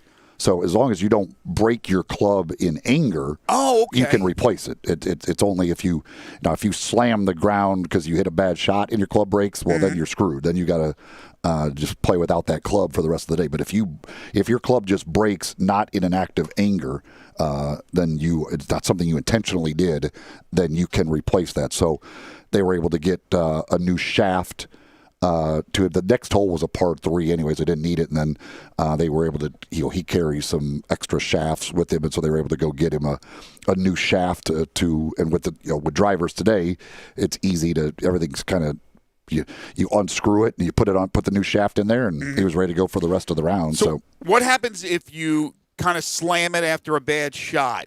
It doesn't break it, but it cracks a little bit. You don't even notice it. You go play a couple of more holes and hit, and then it just falls apart. I would guess that would be up to the judgment of the officials, but I would say that if you had slammed that club into the ground in the a hole or 2 before, something like that, earlier in the round, I would guess that there's a pretty good chance they would say that, no, you can't replace it because we've deemed that it was that act of anger that led to the breaking of that club. So I don't know. I that would be a good question. I don't think that at any point earlier in the round yesterday DeChambeau slammed his driver down. But I guess that would be up to the tournament officials to deem whether that they think that act was what caused that club to eventually break. We have speaking of breaking NFL news. We'll get to it when we come back. This is Middays on Real Sports Talk, Sports 56. That's AM 560. 96.1 FM and 87.7 FM. Sports Time on Sports 56 with Wallow and Stats. Weekday afternoons from 3 till 6. Right here on Sports 56, 96.1 and 87.7 FM. Brian Elder's Roofing Solutions. Chris Price here for Brian Elder Roofing. The storms we've had over the past several months have been devastating to our communities. The rainy season is ahead. You may have not even noticed the dripping in your attic, water stains throughout your home, or even worse, mold and mildew. Please call Brian Elder Roofing and we will send out our project managers to assess any damage. We will not try to sell you a roof if all you need is a repair. We will measure your roof from outer space. 0% for 60 months, even no payments till 2022 are available with approved credit. If you've noticed missing shingles, water stains, leaks in your roof, call us before you call your insurance company at 867-0303. That's 867-0303, and we will provide a free, thorough inspection of your roof's condition. Call 867-0303. Brian Elder's Roofing Solutions. Gateway Tire and Service Center has a beautiful new state-of-the-art location at 5275 Summer Avenue. And for July, the new location on Summer has a great special. Buy 3 tires and get the 4th at no charge. Visit the new Gateway Tire and Service Center with 28 bays for quick service, super safe curbside service, or lounge seating 6 feet apart. Check out GatewayTireandService.com for coupons, too. The new Gateway Tire and Service Center, 5275 Summer Avenue. Call Matt for details, 901-683-8335. As you get back to business, small things can make a big difference, like marking safe distances with floor tape and posting reminders to wash hands. As always, Grainger is here to help, offering supplies and solutions for every industry. Free access to product specialists, 24/7 support, safety recovery guides, and more. It's part of our commitment to help you adapt and recover in these challenging times. Call, click Grainger.com, or just stop by. Grainger, for the ones who get it done.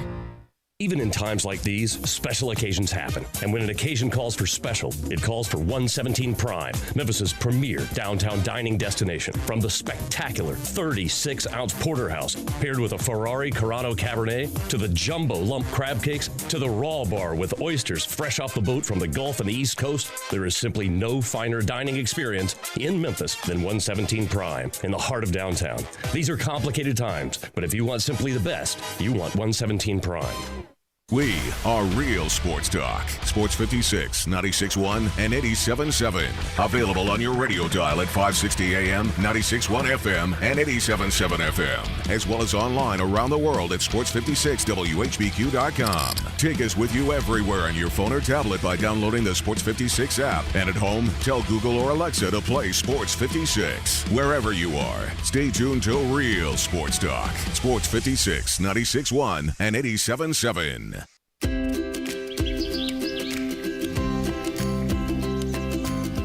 Summertime and the living is easy. No more cutting or paying utilities. Literally, you guys, Town Village Audubon Park, nestled in the heart of East Memphis, located corner of Park and Cherry, is a beautiful residential neighborhood. Looking for a great place to retire, but you still have a very active lifestyle? Then visit Town Village. Only requirements that you're 55 plus. Prices per month starting at $24.50. The Gourmet Chef welcomes you to visit our restaurant and bistro. Package includes 3 complimentary meals per day, maid service, free local transportation, monthly coffee club, themed dinner parties, lots of fun. Visit us and call Daniel or Bo at Town Village Audubon Park at 901-374-7342. There's no place like home. Town Village Audubon Park. Commitment, dedication, perseverance. At FedEx, our people are our strength. Even during these unprecedented times, we are delivering medical supplies, test kits, and the things you need every day. Helping the world move forward together. Strength, what we deliver by delivering. FedEx.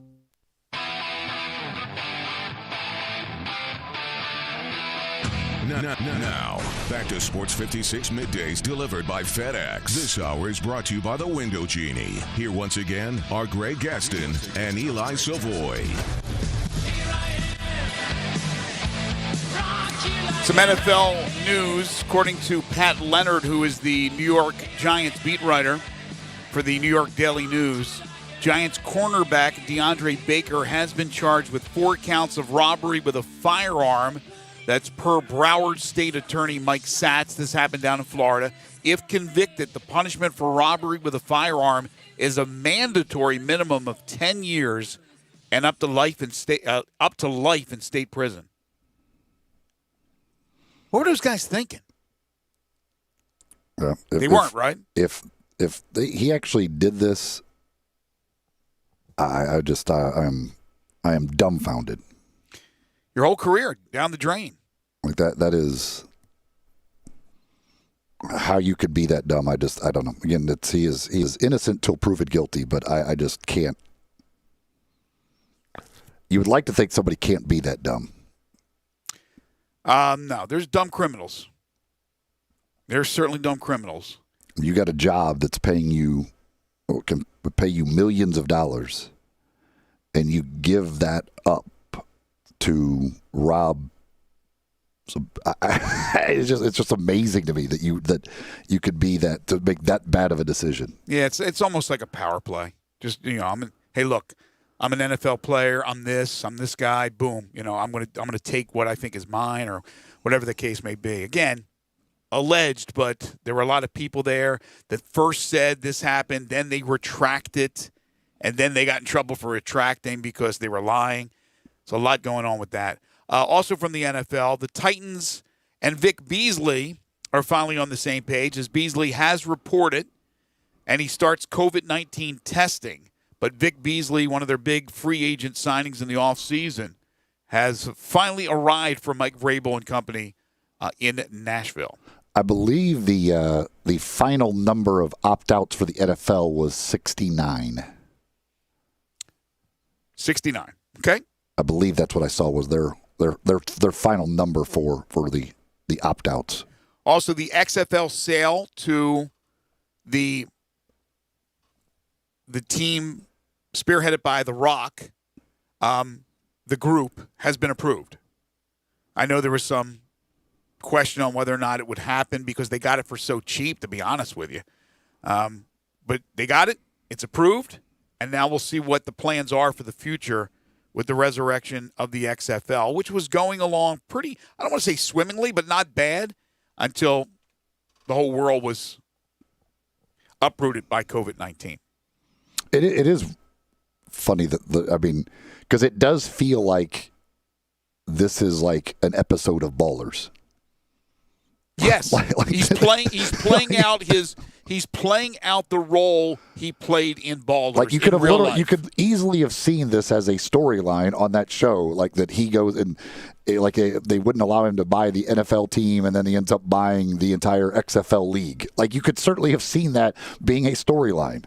By the way, Quentin Dunbar, the other NFL player in that incident with DeAndre Baker, not facing any criminal charges. Yeah, they said there's not enough evidence against him, so it's just the one guy that is the complete idiot here. The ringmaster, as they like to say.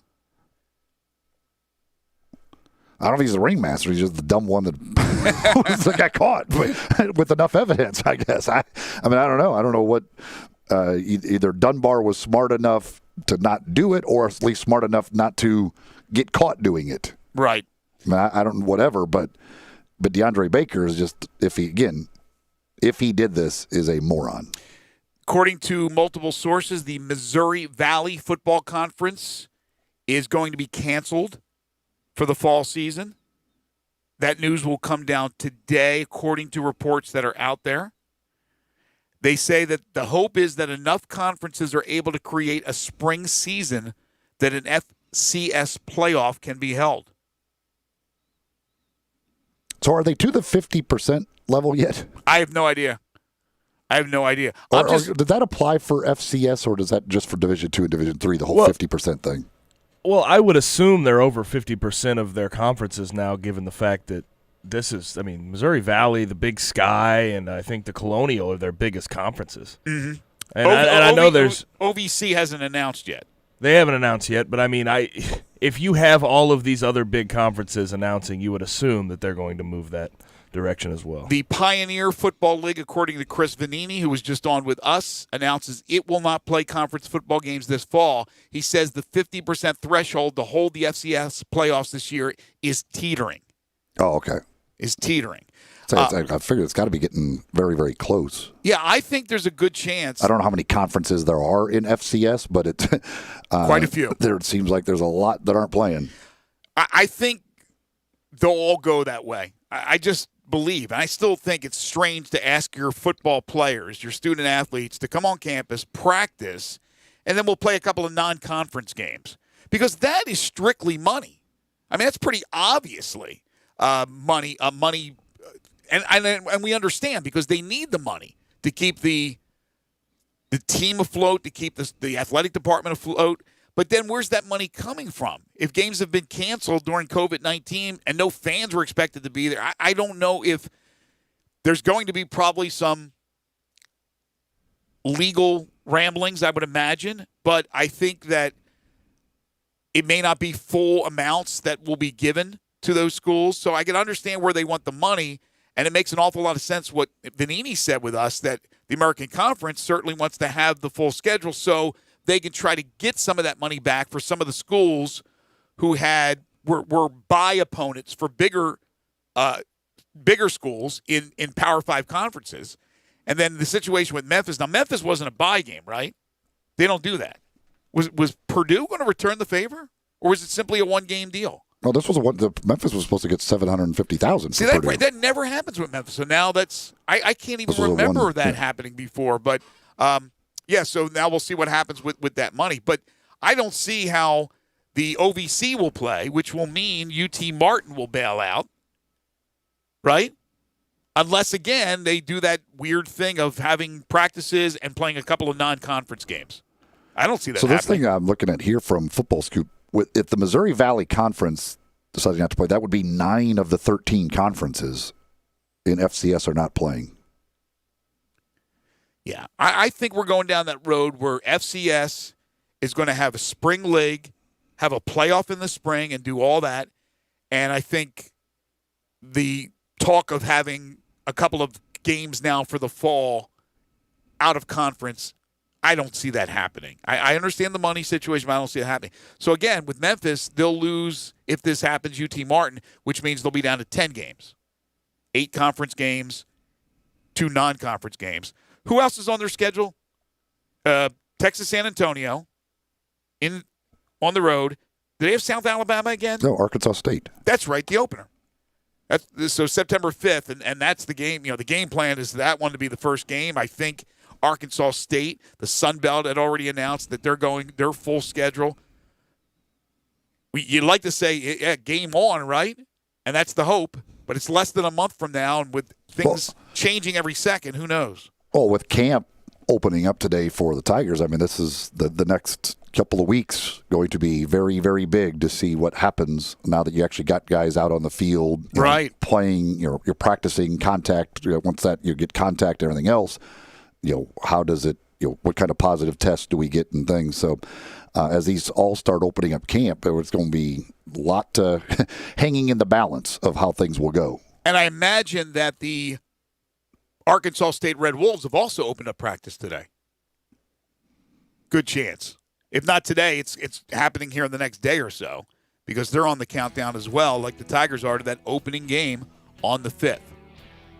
Sky Clark, who is a heavily recruited basketball player, has tweeted out a picture of him looking up at jerseys. There are 8 of them about his future in college basketball, and one of those jerseys is Memphis.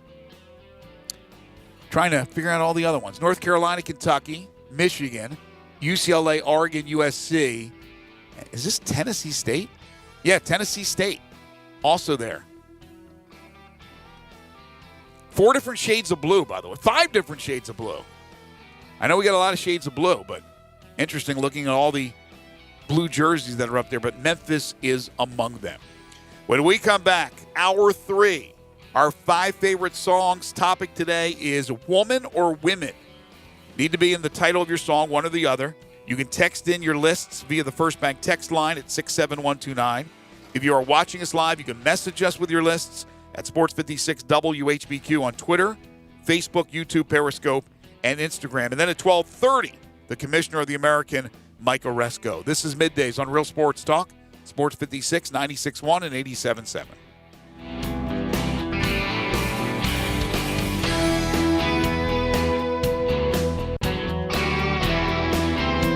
There's a new commissary in town in Collierville. Germantown Commissary is doubling. Yeah, they're still going to have the old Germantown Commissary by the tracks, but now there's a huge new Germantown Commissary in Collierville at Poplar and Houston Levee Road. It's huge, too. There's a drive-through. There's plenty of parking. No telephone pole to get in your way. A cool patio. It's right by the track, so the tradition continues. And this is a tradition that's been around forever. That commissary is famous for hickory-smoked, slow-cooked Memphis-style barbecue. They've got a private party room at the new one in Collierville, Self-catering still continues. Party packs for $5.95. Basically, the great ribs, the great pulled shoulder, the great deviled eggs. Everything is there in Collierville and Germantown now. So there is now a Germantown and Collierville style of barbecue. It's called Germantown Commissary. Frontier Western Store is open and ready to serve you for all your needs in boots, apparel, pet food, and more. Frontier is proud to be a local leader here in the Mid-South when it comes to boots. Stop by the store today for an incredible selection of name brand work and dress boots. Come browse aisles and aisles of top quality boots at everyday low prices in our world famous boot showroom. Dan Post, Rocky, Durango, Twisted X, Georgia, Ariat, and many more.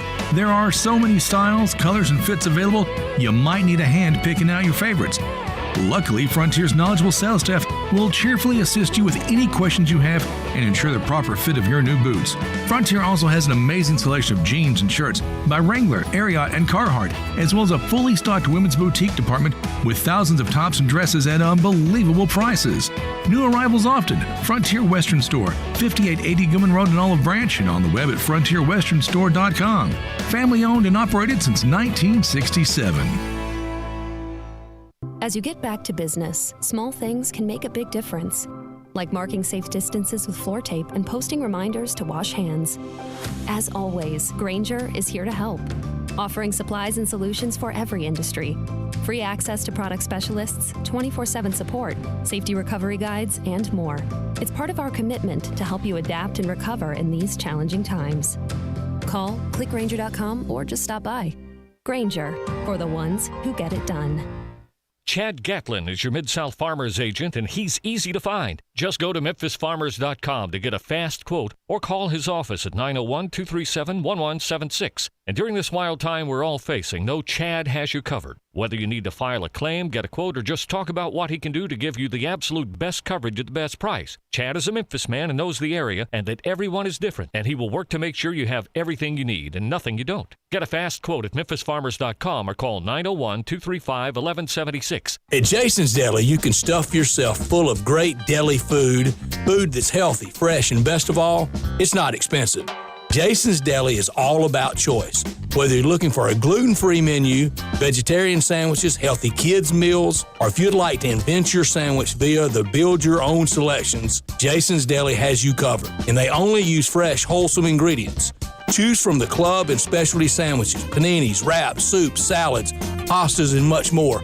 I love the cleanliness in the restaurant, the hospitality, and of course the cost. They have a huge salad bar and great soups, including Southwest chicken chili, fire roasted tortilla, organic vegetable, tomato basil, and many, many more. And if you're planning an event, their catering department is fantastic and can handle any size party. Go check out Jason's Deli's 4 locations. On Ridgeway in the Park Place Center, that's my favorite, on Germantown Parkway in Cordova, at Poplar and Highland, and on Goodman Road in Olive Branch. We are Sports 56 WHBQ Memphis, WIVG-FM Tunica Memphis, and WPG-FLP Memphis, Flynn Broadcasting Stations. Now, back to Sports 56 Middays presented by FedEx. This hour is brought to you by East Memphis Ace Hardware at Quincy White Station. Here once again are Greg Gaston and Eli Savoy.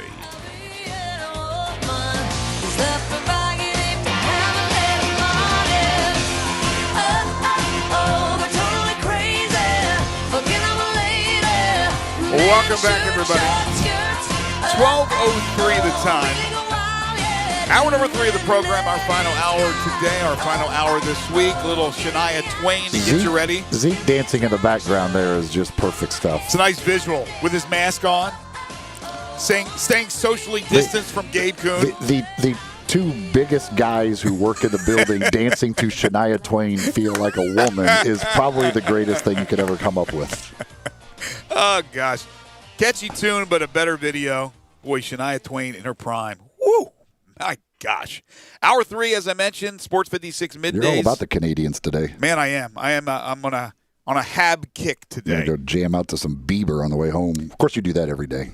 Not Bieber, but certainly Rush, a Canadian group. Is Panic at the Disco a Canadian band? I have no idea. The Guess Who. You do the too. Guess Who. You do too. No. I do not. We're in the Family Leisure Studios where family and fun come together. Family Leisure, 2120 Whitten Road, just north of I-40. Sports 56 Middays delivered each and every day by our title and presenting sponsor. That's FedEx, providing global access for small business. Learn more at fedex.com/e-commerce. And the third hour of the program is brought to you by East Memphis Ace Hardware at 5143 Quince Road, acehardware.com online. I'll tell you more particulars a little bit later on in the hour. But it is time for 5 favorite songs. Today's category is Women, Woman. Either word in the title of your song. If you haven't texted in your list yet, please do via the First Bank text line at 67129. Or if you are watching us live, you can message us with the lists at Sports 56 WHBQ on Twitter, Facebook, YouTube, Periscope, and Instagram. I'll lead off, then Eli and Gabe. Another tough category. We've had some tough ones this week. Yeah, this was tough to narrow down. I left some good songs off the list. I know there's a plethora of country songs with woman and women, and so I will give the rare honorable mention to Redneck Woman by Gretchen Wilson, which I actually like a lot. It's a good song. Did not make my top 5, but a good song. Yeah, I seriously considered it. Okay, number 5, we're going with Honky Tonk Women by Rolling Stones, the Rolling Stones. Number 4, Woman by John Lennon. Number 3, Sweet City Woman by the Stampeders. Number 2, L.A. Woman by the Doors. And here's my number 1. Suddenly you're in my life, part of everything I do. You got me working day and night, just trying to keep hold on you. Feeling your arms like my paradise. My only chance for happiness. And if I lose you now, I think I will die. Oh, say you'll always be my baby. We can make it shine. We can take forever just to make it out of time.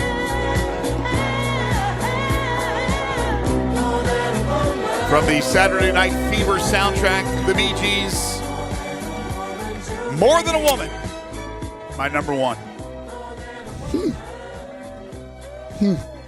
That whole soundtrack is incredible. You got to remember, here it is in This was your disco competition dancing days. I would say dancing in platform shoes. Is what This was the I day, imagine baby. Greg doing to this. Oh, my This gosh, was I had some Greg high shoes. Unbuttoned shirt, gold chain, dancing, winning competitions. I had doing his thing. I had a peach shirt that went down to my navel. Didn't wear the gold chains, Probably though. sang that song to a woman or two. Great song, great soundtrack. I saw that movie when it came out probably 10 times. Just good stuff.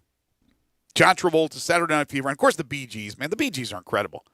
I mean, the Bee Gees from the 60s with some of the songs they had, then of course the disco era in the 70s, into the 80s with other songs. They lasted a long time. Greg, did you ever have a perm? No. All right, I just had to No, ask. never had a ask. perm. Oh gosh, that's a great image. I had hair I down could the- absolutely see that. No way. I had a perm. I had hair down to my shoulders. I had long hair. Oh, I see you much more as a perm guy. No. I could easily see you in a perm. I can't see you with long hair. Dude, I hate nothing more I hate than dudes with perms. Horrible. Big Women with perm. perms, some perms look good, some don't. Huh? Little Friday reference. Oh, I didn't hear you. All right, that's my list. What's your list? Who me? Eli, yeah, you're okay. second. Sorry. All right. I've got an honorable mention today as well. Always got to give a shout out when possible to Michael Bolton, When a Man Loves a Woman. Great honorable mention. Yes. Absolutely. I am here for it. There's your corn. You got to give Michael Bolton any reference that you can. Number 5, the only song we agree on, I believe, in our top 5, Honky Tonk Women, Rolling Stones. Both had it at number 5. Yeah. Our top 4s are completely different. Number 4, Good Hearted Woman, Waylon Jennings. Number 3, Long Cool Woman in a Black Dress, The Hollies. Number 2, American Woman. I will accept either the Guess Who or Lenny Kravitz version. Both versions good. Both are very good. I hated to have to keep that off my top 5, out of my top 5. If I had to choose, I actually think I'd lean slightly towards Lenny Kravitz over the Guess Who on that one. I always like the originals. Well, Most of the time. Again, Canadian. You're going to love them because they're Canadian. And then number 1, what am I love this song.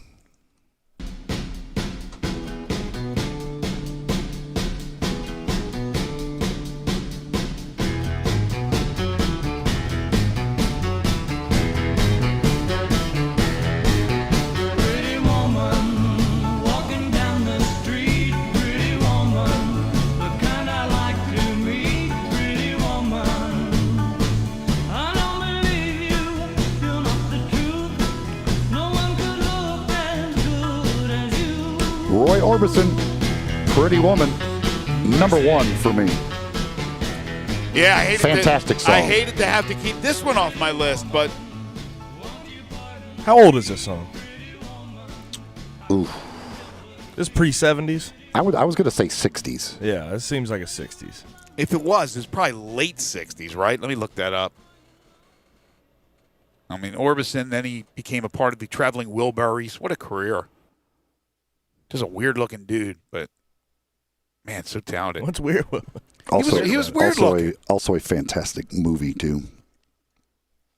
Yes, with Richard Gere and with Julia Roberts. Julia Roberts. I'm And trying then- to type in Pretty Women. So he's weird-looking, but you can't put a finger on what makes him weird-looking? 1964. 64, thanks. Yeah, he's strange looking. He's just kind of a weird dude, or was. But he's talented as hell. Oh, by the way, before we continue with 5 favorite songs, you spoke too soon about baseball. According to Mark Saxon, senior Major League Baseball writer for The Athletic, the Cardinals-Cubs game has been postponed due to further positive COVID test results. Damn Cardinals. Get your you-know-what together, for the love of God. I haven't seen Jeff Passan confirm it yet. But kick him out of the league.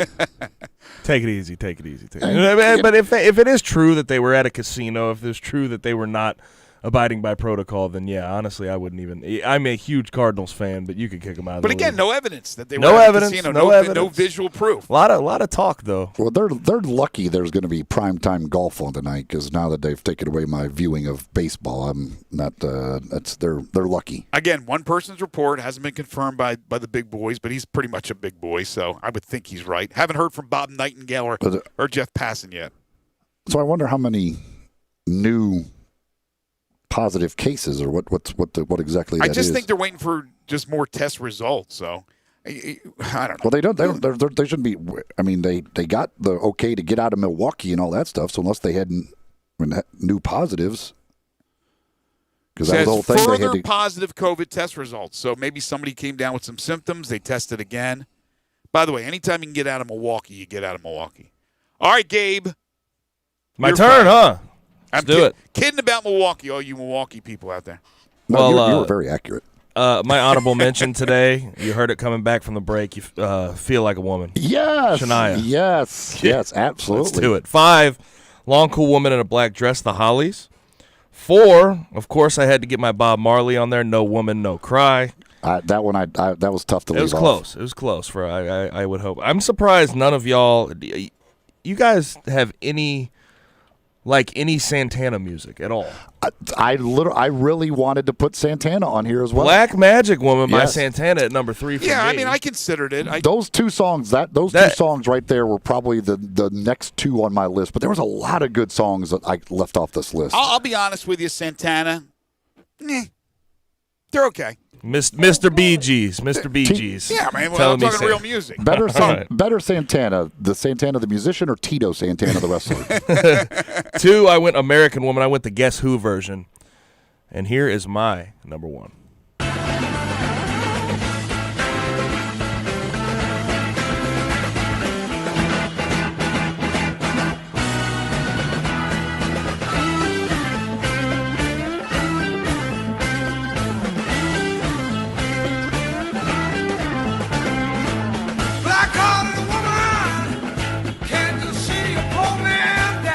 Black-Hearted Woman, the Allman Brothers Band. Good song.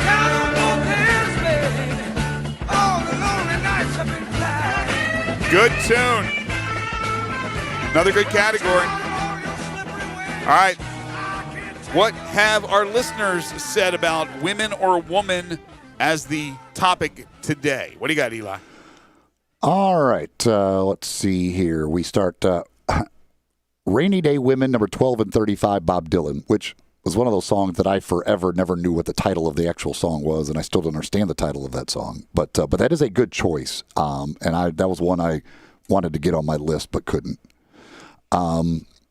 Fried Chicken and Evil Women by Vincent Neil Emerson.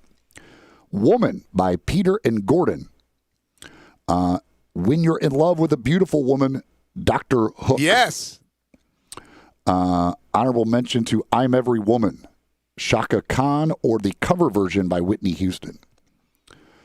Let's see. Zed, number 5, Trashy Women, Confederate Railroad. Number 4, You Are the Woman, Firefall. Nice. Number 3, Sweet City Woman, The Stampeders. They were on my list. Number 2, Woman by Wolfmother. And number 1, She's Always a Woman to Me, Billy Joel. Honorable mention to Woman, Woman, Woman, Mike Myers from I Married an Ex-Murderer. Let's see here. Jason. Number 5, Some Rowdy Women, Shooter Jennings. Number 4, Louisiana Women, J.J. Cale. Number 3, Brown-Eyed Women, Grateful Dead. Number 2, Honky Tonk Women, The Rolling Stones. And number 1, Northeast Texas Women by Willis Allen Ramsey, I think that says it. All right. Downtown Leo. Number 5, She's Always a Woman, Billy Joel. Number 4, Firewoman, The Cult. Number 3, Pretty Woman, Van Halen. Number 2, Woman, John Lennon. And number 1, another good song that I wanted to get on there, Gold Dust Woman, Fleetwood Mac. Let's see here. Bobby from Midtown says, today we celebrate all kinds of women.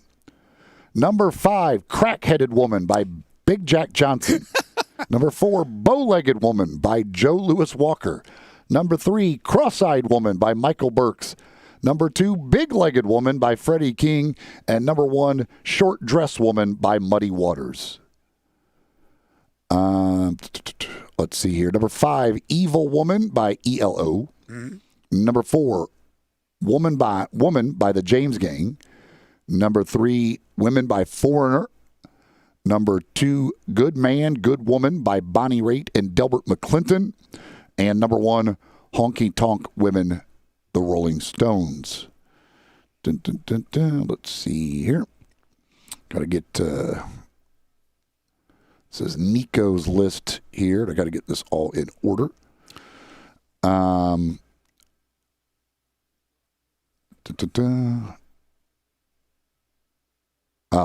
mention to Shania Twain. Not the song, Man, I Feel Like a Woman, just Shania and her fine womanly self. Yes. Golf clap. Number 5, Only Women Bleed, Alice Cooper. Number 4, good song. Hoochie Woman, Tori Amos. Number 3, American Woman, The Guess Who. Number 2, Between a Man and a Woman, Flogging Molly. And number 1, No Woman, No Cry, Bob Marley. Raider Corey. Number 5, Ain't No Woman Like the One I Got, 4 tops.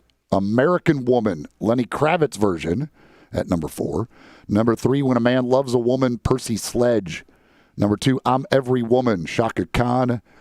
And number 1, No Woman, No Cry. Let's see. He says, I'm sure it is or was on Gabe's list. He was correct. Ray and Cordova. Honorable mention. Ain't Gonna Bump No More with No Big Fat Woman. Is that Joe Tex? That's Joe Tex. Number 5, When a Man Loves a Woman, Percy Sledge. Number 4, American Woman, The Guess Who. Number 3, Oh Pretty Woman, Roy Orbison. Number 2, Witchy Woman, Eagles. That was also considered by me. And number 1, Evil Woman, ELO. No Bee Gees love. Come on. Let's see here. Number 5, Sweet City Women. Number 4, When a Man Loves a Woman. Number 3, Pretty Woman. Number 2, Natural Woman, Aretha Franklin. And number 1, Dr. Hook, When You're in Love with a Beautiful Woman. Catchy tune. Let's see here. Number 5, Black Magic Woman. Number 4, Pretty Woman. Number 3, No Woman, No Cry. Number 2, Honky Tonk Women. And number 1, When a Man Loves a Woman, Percy Sledge. Michael Bolton's version is pure crap. Do not disrespect Michael Bolton like that. That's Michael Bolton. That's some of the most beautiful hair you will ever see on this planet. Doesn't have much hair left. That is not a song I like. I just, for some reason, I don't like that song. Honorable mention to redheaded woman Bruce Springsteen. Mm-hmm. His wife. L.A. Woman, The Doors, American Woman. Let's see. No love for Gary Puckett in the Union Gap with Woman. Almost made my list. Woman, Oh Woman, Foreigner. Woman by Def Leppard coming in here. Evil Woman. ELO. It says Spooky Tooth. Is that an artist? I don't know about that. Let's see here.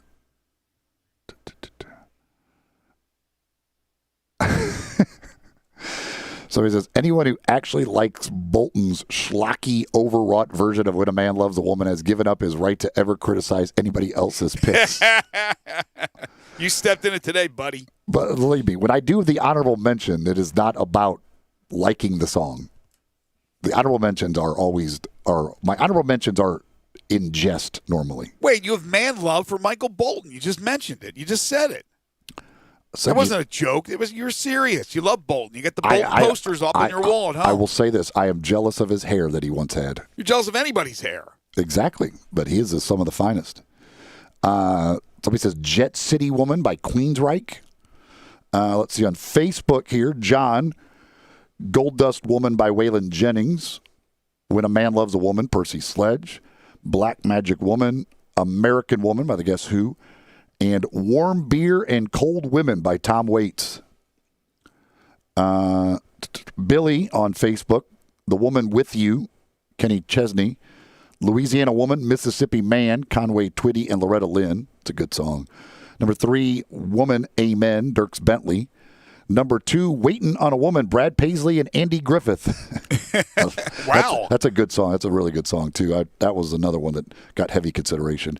Number 1, Trashy Women, Confederate Railroad, with an honorable mention for Man, and Woman, by Bing Crosby and Rosemary Clooney. There we go. Has Keith Urban ever done a duet with Don Knotts? Since Keith was it Andy Griffith and who? Brad Paisley. Yeah. Makes a lot of sense, right? I don't believe so. Bobby on Facebook. Number 5, Women, Jamie Johnson. Number 4, My Woman, My Wife, Marty Robbins. Number 3, Rainy Day Women, Waylon Jennings. Good Number song. 2, Long Cool Woman, The Hollies.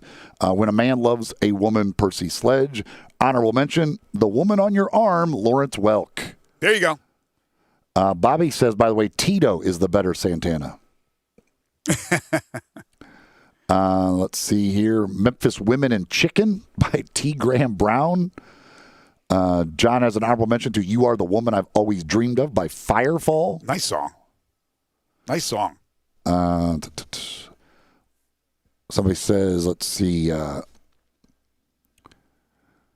Waylon Jennings' version of Gold Dust Woman is a killer. Somebody says The Woman in Red, Stevie Wonder. Bobby says Gary Wright of Dreamweaver fame was the lead singer for Spooky Tooth. Wow. That's a good song, Dreamweaver.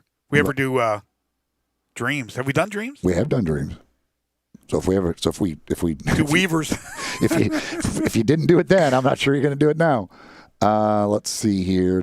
I think that is all of the lists here that we have. Okay, so Monday, the topic will be leave or leaving. Leave or leaving for Monday. That's your weekend homework assignment. I know it's terrible when a teacher gives you homework over the weekend, but unfortunately, that's what we're going to do. Can it be about leaves? Raking leaves? Is there any songs about raking leaves? I don't know. Leave or leaving. This is the Stampeders, Sweet City Woman. They will take us to the break. Mike Goresko, the commissioner of the American, is next. This is Middays. Sweet city woman, on the banjo and me, we got a feel for singing. Yeah, yeah. Bon, c'est bon, bon, bon, c'est bon, bon, bon, c'est bon, bon, bon, bon, bon. Take Sports 56 with you on your phone or tablet. Download our official Sports 56 app today. Introducing Peacock, the new free streaming service from NBC Universal, with hundreds of your favorite movies, like E.T. and This is Jason Bourne. and And don't forget, I am not Mr. Lebowski. You're Mr. Lebowski. every genre, every mood, for everyone. And that's why you can't not watch. Peacock. Watch for free, upgrade for more. Stream now at peacocktv.com. These titles plus Psycho, E.T. The Big Lebowski, and The Bourne Ultimatum streaming now. Some content requires paid upgrade. Football is back, and so is HBO's Hard Knocks, the award-winning series that gives fans an all-access look at what it takes to make it in the National Football League. This season, for the first time ever, Hard Knocks will follow two teams, the Los Angeles Chargers and the Los Angeles Rams, as they make their way through training camp and prepare for the most unprecedented season in football history. Hard Knocks Los Angeles premieres Tuesday, August 11th at 10 p.m. on HBO and stream it on HBO Max. Be sure to listen to the official Hard Knocks podcast hosted by Peter Schrager every week, available wherever you get podcasts. I Buy Houses, 901-406-1101. That's 901-406-1101. I Buy Houses. I Buy Houses will buy a house in any area, in any condition, and yes, it's guaranteed to close in 5 days. If you need to sell your home quickly, call 901-406-1101. If you've been through a divorce, if you lost your job, if you're tired of renters, I Buy Houses can get you your money quickly. I Buy Houses will buy your home in Shelby County, DeSoto County, Memphis, Bartlett, South Haven, Horn Lake, Olive Branch, anywhere and everywhere in between in any condition. And yes, they're open 24 hours a day, 7 days a week. I Buy Houses, 901-406-1101. That's 901-406-1101. Grab that pen, 901-406-1101. I Buy Houses. Got something you want to get off your chest? You better have a backup plan. Want to join the conversation? Someone needs to tell him he has to grow up. Join us on the First Bank phone lines at 360-8255 or the First Bank text line at 67129. We are real sports talk. Sports 56, 96.1, and 87.7. Available on your radio dial at 560 AM, 96.1 FM, and 87.7 FM. As well as online around the world at sports56whbq.com. Take us with you everywhere on your phone or tablet by downloading the Sports 56 app. And at home, tell Google or Alexa to play Sports 56. Wherever you are, stay tuned to real sports talk. Sports 56, 96.1, and 87.7. Commitment, dedication, perseverance. At FedEx, our people are our strength. Even during these unprecedented times, we are delivering medical supplies, test kits, and the things you need every day. Helping the world move forward together. Strength, what we deliver by delivering. FedEx. Now, back to Sports 56 Middays presented by FedEx. This hour is brought to you by East Memphis Ace Hardware at Quincy White Station. Here once again are Greg Gaston and Eli Savoy.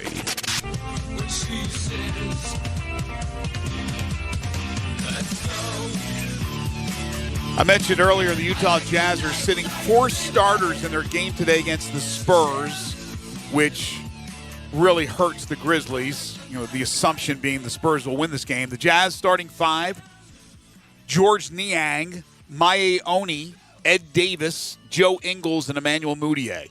Like you said, Eli, Joe Ingles must be like, what's wrong with me? Why am I not sitting out? Tough break for Joe, but I'm gonna guess he probably gets the next game off. That would be my guess for old Joe. Perhaps he'll play a quarter, and then he'll sit the rest of the way. The Grizzlies go at 3 today against the Thunder. Still looking for that initial win in the bubble. Haotong Lee, 5 under in his round through 12, is 8 under now at the PGA Championship with a 2-shot lead over Brendan Todd. Todd all alone in second, 6 under par, 1 under in his round today. Jason Day all alone in third at 5 under and yet to tee off today. Big group at 4 under, including Paul Casey, Xander Schauffele, Zach Johnson, Brooks Koepka, Justin Rose, which all have to go later on. Tommy Fleetwood making a nice move today. He's 3 under on his round through 7 to get to 3 under for the tournament as well. And Tiger Woods going later on this afternoon with that great group with him, Rory, and Justin Thomas. If you're like Bryson DeChambeau and you break your driver and you need it repaired or need a new one, you know the place to go. That is Edwin Watts. Go see Jay and the gang over there, whether you need a new driver or just wanting to get new clubs, or maybe you need club repair done. Maybe you need clubs regrip. Maybe you're looking for balls or gloves or apparel, shoes, whatever it might be. The folks at Edwin Watts can take care of you with everything in the golf world. Again, they got hitting bays right there in the store for you to try out clubs with the launch monitor, giving you feedback to see which ones you hit the best. Then you can get fitted for clubs right there in the store on site at Edwin Watts. They're at the Ridgeway Trace Shopping Center. That's on Poplar between 240 and Ridgeway. You've got Target and Best Buy. They're right next to the PetSmart there in that shopping center. The new location, beautiful place, big place there at Edwin Watts. So much stuff to choose from, and the people that help you with what they with all of the knowledge you need, they are the folks over at Edwin Watts. Look, this unprecedented time has not been easy on anybody, but in the sports world, and especially the collegiate sports world, you're looking at issues galore every single day involving coaches and athletic directors and certainly the commissioners of leagues. And our good friend Mike Oresco, the commissioner of the American, has been a busy man, and we really appreciate him taking some time to be with us today as we welcome Mike onto the program. Mike, I hope you're well. Thanks for joining us. Thank you, Greg, and I hope you and your family and everybody in your community are doing well as well. Thank you for having me. Thanks for being on with us, Mike. So let me hit you up first with the reasoning behind the decision to go full slate. It won't be full slate for everybody. Teams have already lost games and may replace those games, but you've given them the green light, not just conference, which some other leagues have done. Why that route, Mike? You know, Greg, several things went into that decision. Part of it was that, and the most important part really, our medical advisory group basically said there is no medical reason not to play the earlier season non-conference games. If something happens, we'll deal with it. But that's speculation. Right now, there is no medical reason, and our positives among our teams are trending in the right direction.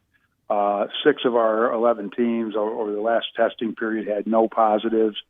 Some had 1, a couple had 2, and only 1 had double digits, and it was low. It was in the 10 to 12 range, but that 1 is too many. But the point is that was all sports too. That wasn't just football. So it's trending in the right direction, and we think it will continue to do so. And in our counties, I know Memphis and Tennessee have been hit hard, but in our counties the trending has been good. So that was one reason we thought we could start, essentially on time. And who knows, that could get pushed back. The second thing was we wanted to play the non-conference games. We have relationships with those teams. We wanted to play as many P5 non-conference games as we could, and we're going to only have a few left after all this is said and done. We've lost a few more because of policies of other conferences. But, we don't want to get into having to reschedule games. Our teams are scheduled out quite a bit, quite far, and that's a problem. And then you get into the arguments over buyouts and that kind of thing. We wanted to avoid all that if possible. And those relationships and those non-conference games are important to us. And then finally, we wanted to play, a full regular season with our 8-game conference schedule if possible. You're absolutely right. It's unlikely that our teams are all going to play 12. In fact, I'm not sure anybody will get to 12. Maybe they will. Navy, for instance, thinks it can get to 11 with Air Force and Army and now BYU replacing Notre Dame on their schedule. And in terms of Memphis, again, they're doing what they can. They lost the Purdue game, but, trying to layer, we'll try to reschedule things. So, again, we'll try to do that. We just felt it was important to try to play if we could. If we finally can't, we won't. If things, go the wrong way and we don't think we can do it at a reasonable level of health and safety, then we won't do it. But remember, the counter to that is what happens to the student athletes if they're not playing. This isn't done in a vacuum. Right. Can they still contract the disease in any number of ways, and they won't be being tested? Because, believe me, our athletic departments will not be operating the same way if we have no football, and there won't be any testing. They won't be in the program. They won't be in a controlled environment. So we'll see what happens. Mike, what is going to be the testing protocol? How often will the players be tested? Well, right now our protocol is once a week during the season, at least 72 hours before. It may be within that window. It may be closer to 48 or 24, depending on the reliability of getting the results back. Also, the antigen tests are becoming, more available, although their availability is still an issue, and they still have somewhere in the 30% of false negative range, so they're not as sensitive as the PCR test. Don't want to bore your listeners with the scientific aspects of it, but the PCR test is the gold standard. That's the more invasive test, and that's the one we're using right now.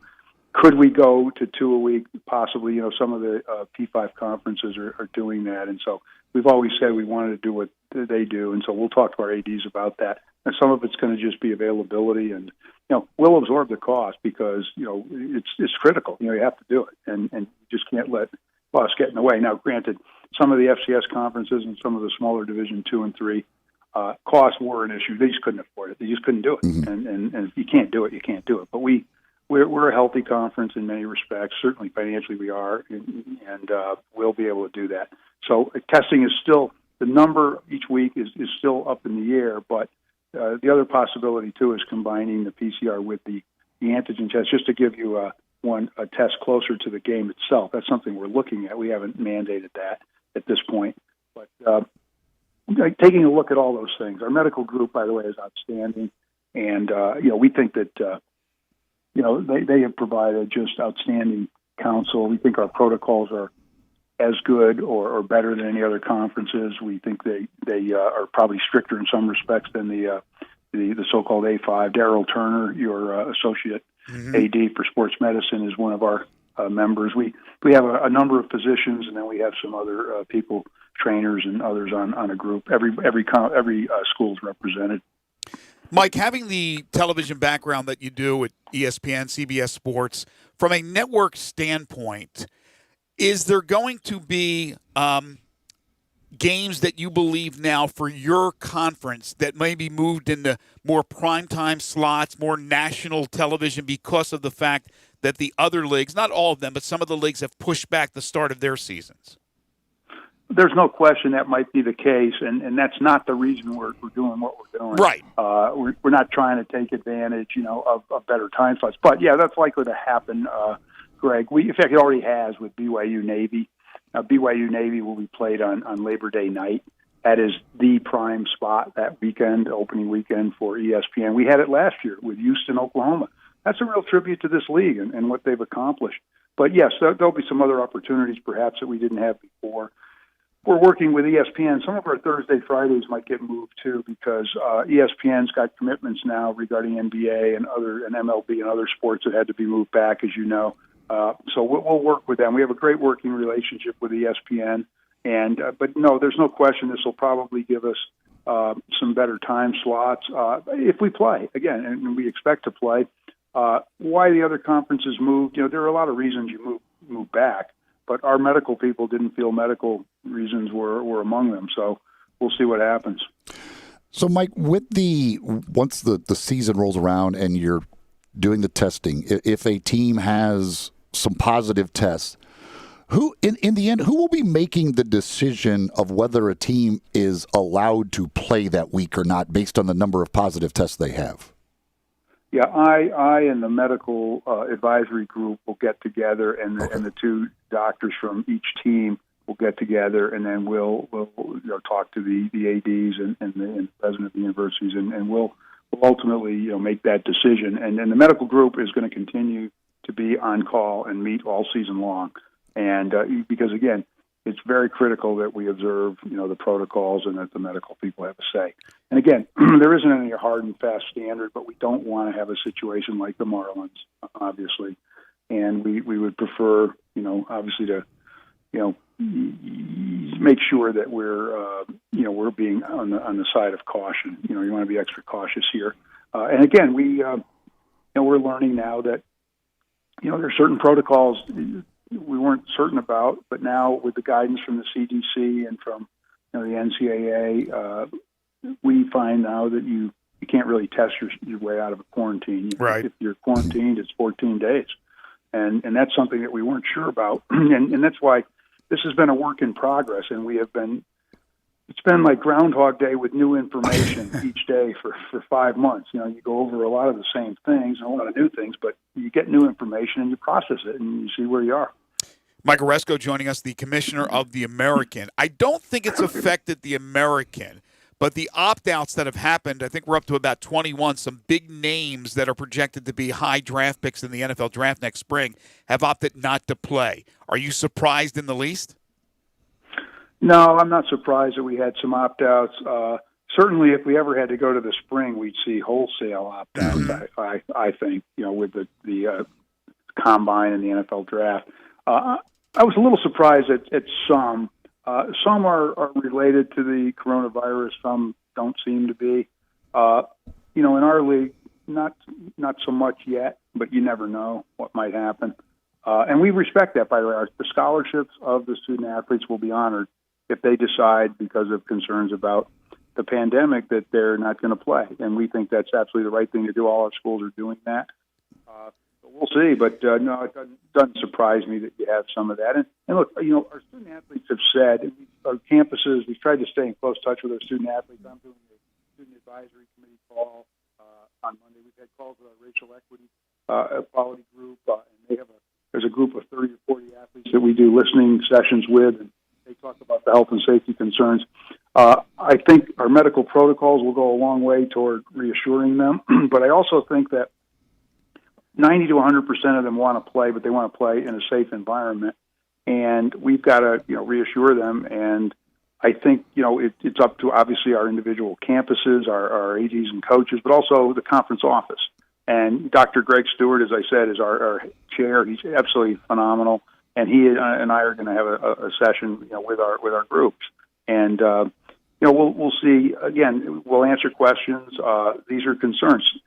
You know, our student athletes are concerned. They should be. It's their health and safety at stake. There's some things we still don't know, but I do think you can't eliminate risk, and you can't eliminate risk in anything. You know, playing football is risky. Let's face it. And you've had, you know, you've had some unfortunate outcomes with heat stroke and other things that we really try hard to control.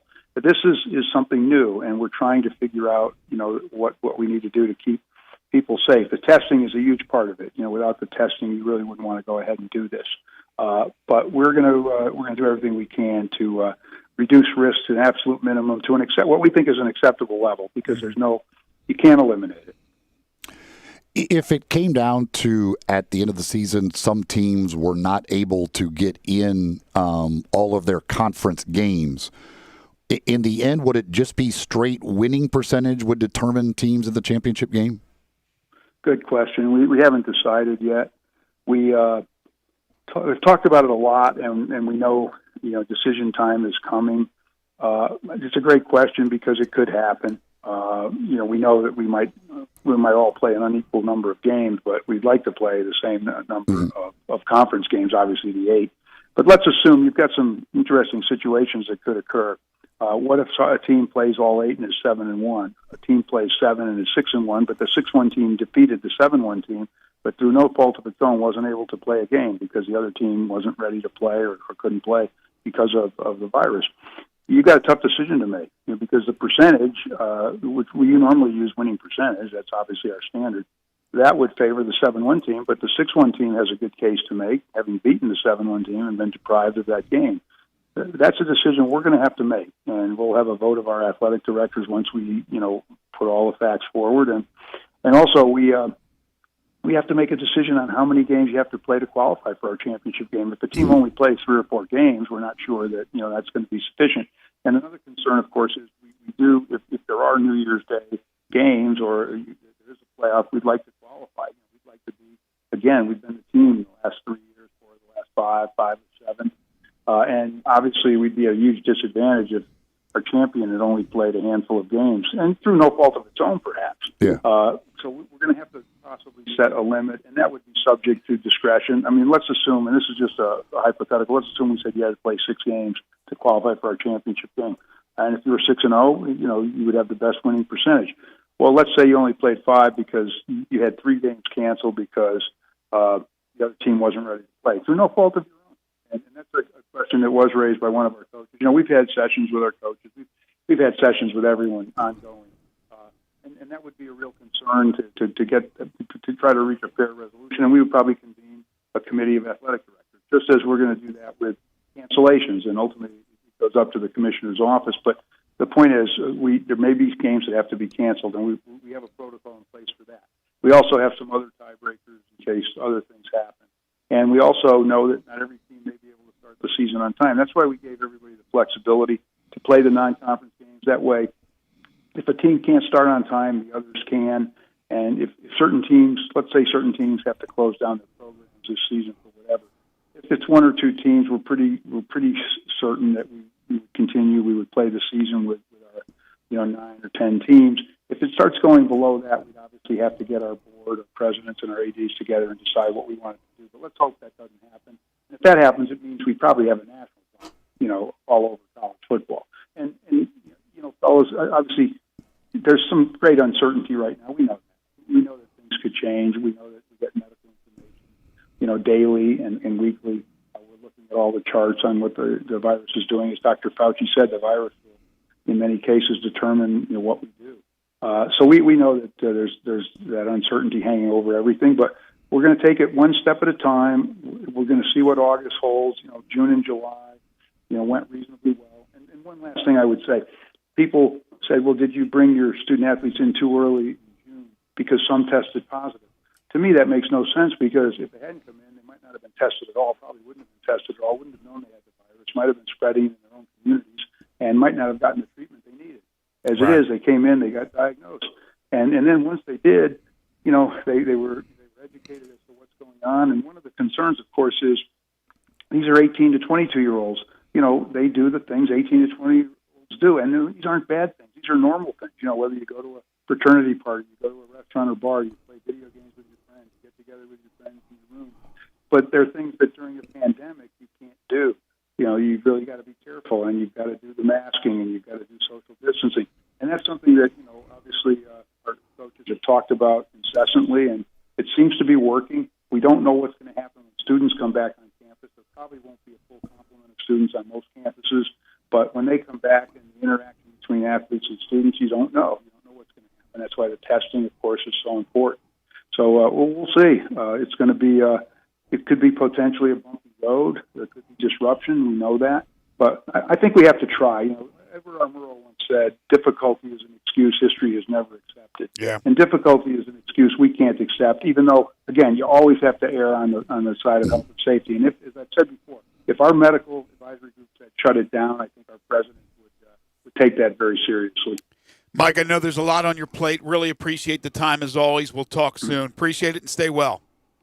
Thank you, Greg. And again, you and your community, please, everybody stay well. And thanks for having me. And again, I want to just, again, mention David Rudd, who is our chair, and Laird Beach, the AD. They've made a huge contribution. David's been an invaluable, counselor to me for months now as our chair. We've gone through all this together. And Laird has done a terrific job. Memphis making a huge contribution. Ryan is one of our co-chair of the coaches group.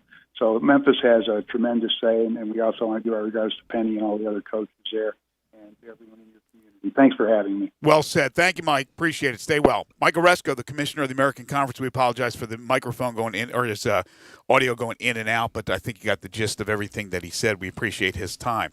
East Memphis Ace Hardware, locally owned and operated by Jarrett Carter. Ace is all about convenience and service. It's about that personal human touch. You don't always get that at the big box stores. They have dynamic bilingual employees to help you, fast service, competitive prices. They have a state-of-the-art key center, including rekeying door locks, and they have exclusivity on the replacement Duracell key fobs. And that program is going to save you a lot of money. Sometimes 30 to 50% is what they'll beat the dealer's prices by. East Memphis Ace Hardware is designed for the homeowner. They have a full variety of Benjamin Moore paints and the experts to help you choose the right colors. Ace can take care of your plumbing challenges. They can cut glass, including plexi, sharpen your lawnmower blades. They have a new garden center. They have the best prices on birdseed. They got the Weber and Traeger grills and the Big Green Egg. Air filters, light bulbs, screen repairs, they do it all. Come to Ace for your home maintenance projects. Your neighborhood Ace in East Memphis for convenience, service, knowledge, and price. Free shipping online at acehardware.com. Call them at 901-683-8688. If you have any questions, you need to inquire about something that they may or may not have in stock, they'll give you that answer. They're open Monday through Saturday, 8 to 7, Sunday, 10 to 4. Third hour sponsor of Middays is East Memphis Ace Hardware. We are back in a moment to put a wrap on this Friday edition of Sports 56 Middays right here on Real Sports Talk, Sports 56, 96.1 and 87.7. Broadcasting from the Family Leisure Studio, we are Sports 56, 96.1 and 87.7. Summertime and the living is easy. No more cutting or paying utilities. Literally, you guys, Town Village Audubon Park, nestled in the heart of East Memphis, located corner of Park and Cherry, is a beautiful residential neighborhood. Looking for a great place to retire, but you still have a very active lifestyle? Then visit Town Village. Only requirements that you're 55 plus.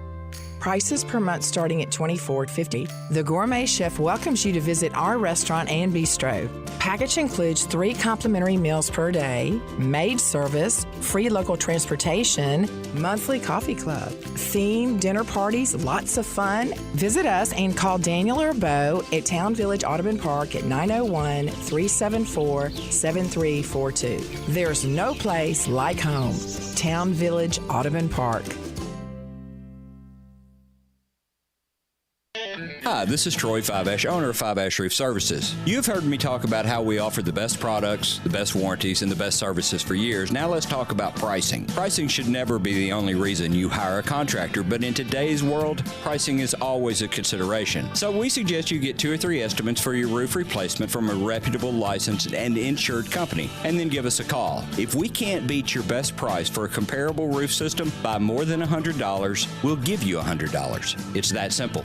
We are so sure we can offer you the best price, beating all other qualified companies. We will hand you $100 if we can't, and thank you for the opportunity. So give us a call. What's the worst thing that's going to happen? Make $100? Five-Ash Roof Services, a proud supporter of Tiger Athletics and the official roofer of the Tigers home team. Five-Ash Roof Services, fair, honest, and ethical. 367-0050 or memphisroofer.com. Five-Ash Roofing, it's what we do.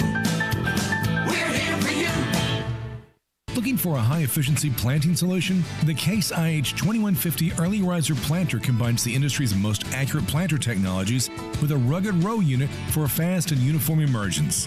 The Case IH 2150 Early Riser operates at your speed and adapts to unique field conditions so that you can maximize your yield potential. Stop in or call Mid-South Ag Equipment at 662-890-3141 to learn more. That's Mid-South Ag, your Case IH Equipment headquarters. As you get back to business, small things can make a big difference, like marking safe distances with floor tape and posting reminders to wash hands. As always, Grainger is here to help, offering supplies and solutions for every industry. Free access to product specialists, 24/7 support, safety recovery guides, and more. It's part of our commitment to help you adapt and recover in these challenging times. Call, click Grainger.com, or just stop by. Grainger, for the ones who get it done. Now, back to Sports 56 Middays delivered by FedEx. This hour is brought to you by East Memphis Ace Hardware at Quincy White Station. Here once again are Greg Gaston and Eli Savoy. Memphis 901 FC in action tomorrow, 4 o'clock against North Carolina Football Club. Remember, that game will be nationally televised on ESPN Deportes starting at 4 o'clock. Huntung Lee's lead is 3 now over Jason Day and Brendan Todd. Todd has thrown up a bogey. He's even through 7. Lee 5 under through 13 in his second round at the PGA Championship. Grizzlies this afternoon, 3 o'clock. By the way, the Cardinals apparently have 1 confirmed positive test, and then they're waiting on some other testing. They do believe there could be at least 1 other positive, but there's some pending tests from yesterday that they are waiting on. And that's why tonight's game has been postponed. No decision has been made yet on the rest of the series, pending what those other tests say. But there has been 1 new positive test, apparently, for the Cardinals. So no game tonight for the Cubs and Cardinals. We'll see if they're able to get in the other games and maybe a doubleheader this weekend. Time now for one final thing.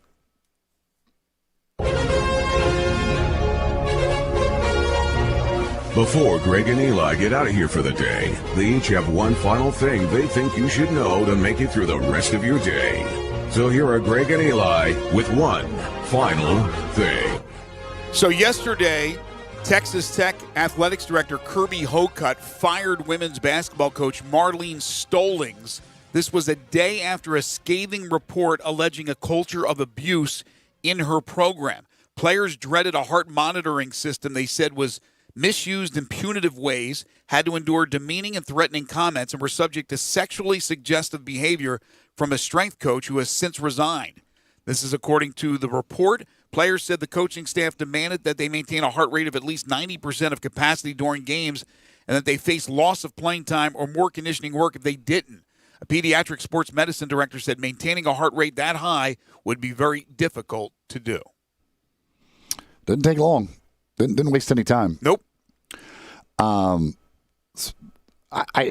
certainly in a situation like that, I definitely understand it. But the outrage by some over A's bench coach Ryan Christensen is blowing my mind. Ryan Christensen, the A's bench coach, the A's, in lieu of high fives in their celebration line after a win, they're doing elbow bumps. And bench coach Ryan Christensen came out of the dugout and held his hand and arm straight in the air, looking like the Nazi salute. And the first player there corrected him and bent his arm so they could actually bump elbows with him. And now there are actually people out there that believe he should be fired for doing that. Oh, gosh.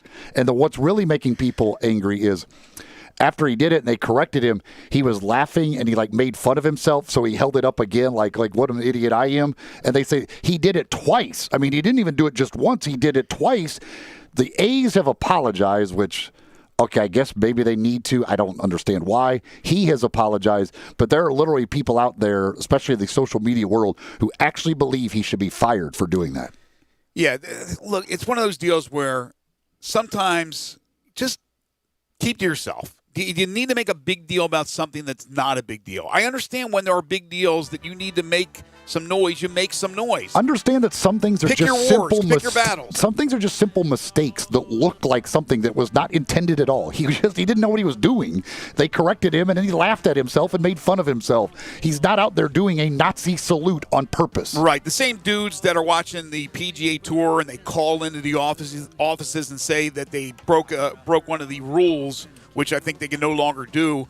They won't take those phone calls. They're the same type of people that are waiting for things. They're looking at things. They're trying to look more into something that's not really there, and that's unfortunate. We want to thank Jerry Brewer from the Washington Post, Chris Vanini from The Athletic, and the Commissioner of the American, Mike Oresco, for joining us on the program today. Don't forget, on Monday, 5 favorite songs. The topic is Leave or Leaving. I want to thank you folks for listening to the program. We always appreciate that. We don't take it for granted. Your calls, your texts, any different ways that you get in contact with us. And even those who don't and just listen to the program every day, thank you. And thanks to all our great sponsors as well. Sports 56 Happy Hour with Johnny Radio. It's coming up next, so stay tuned for that. For Eli Savoy, Gabe Kuhn, I'm Greg Gaston. Enjoy your weekend, everybody. Keep your bills, friend. It's all going to pot. There's a new commissary in town.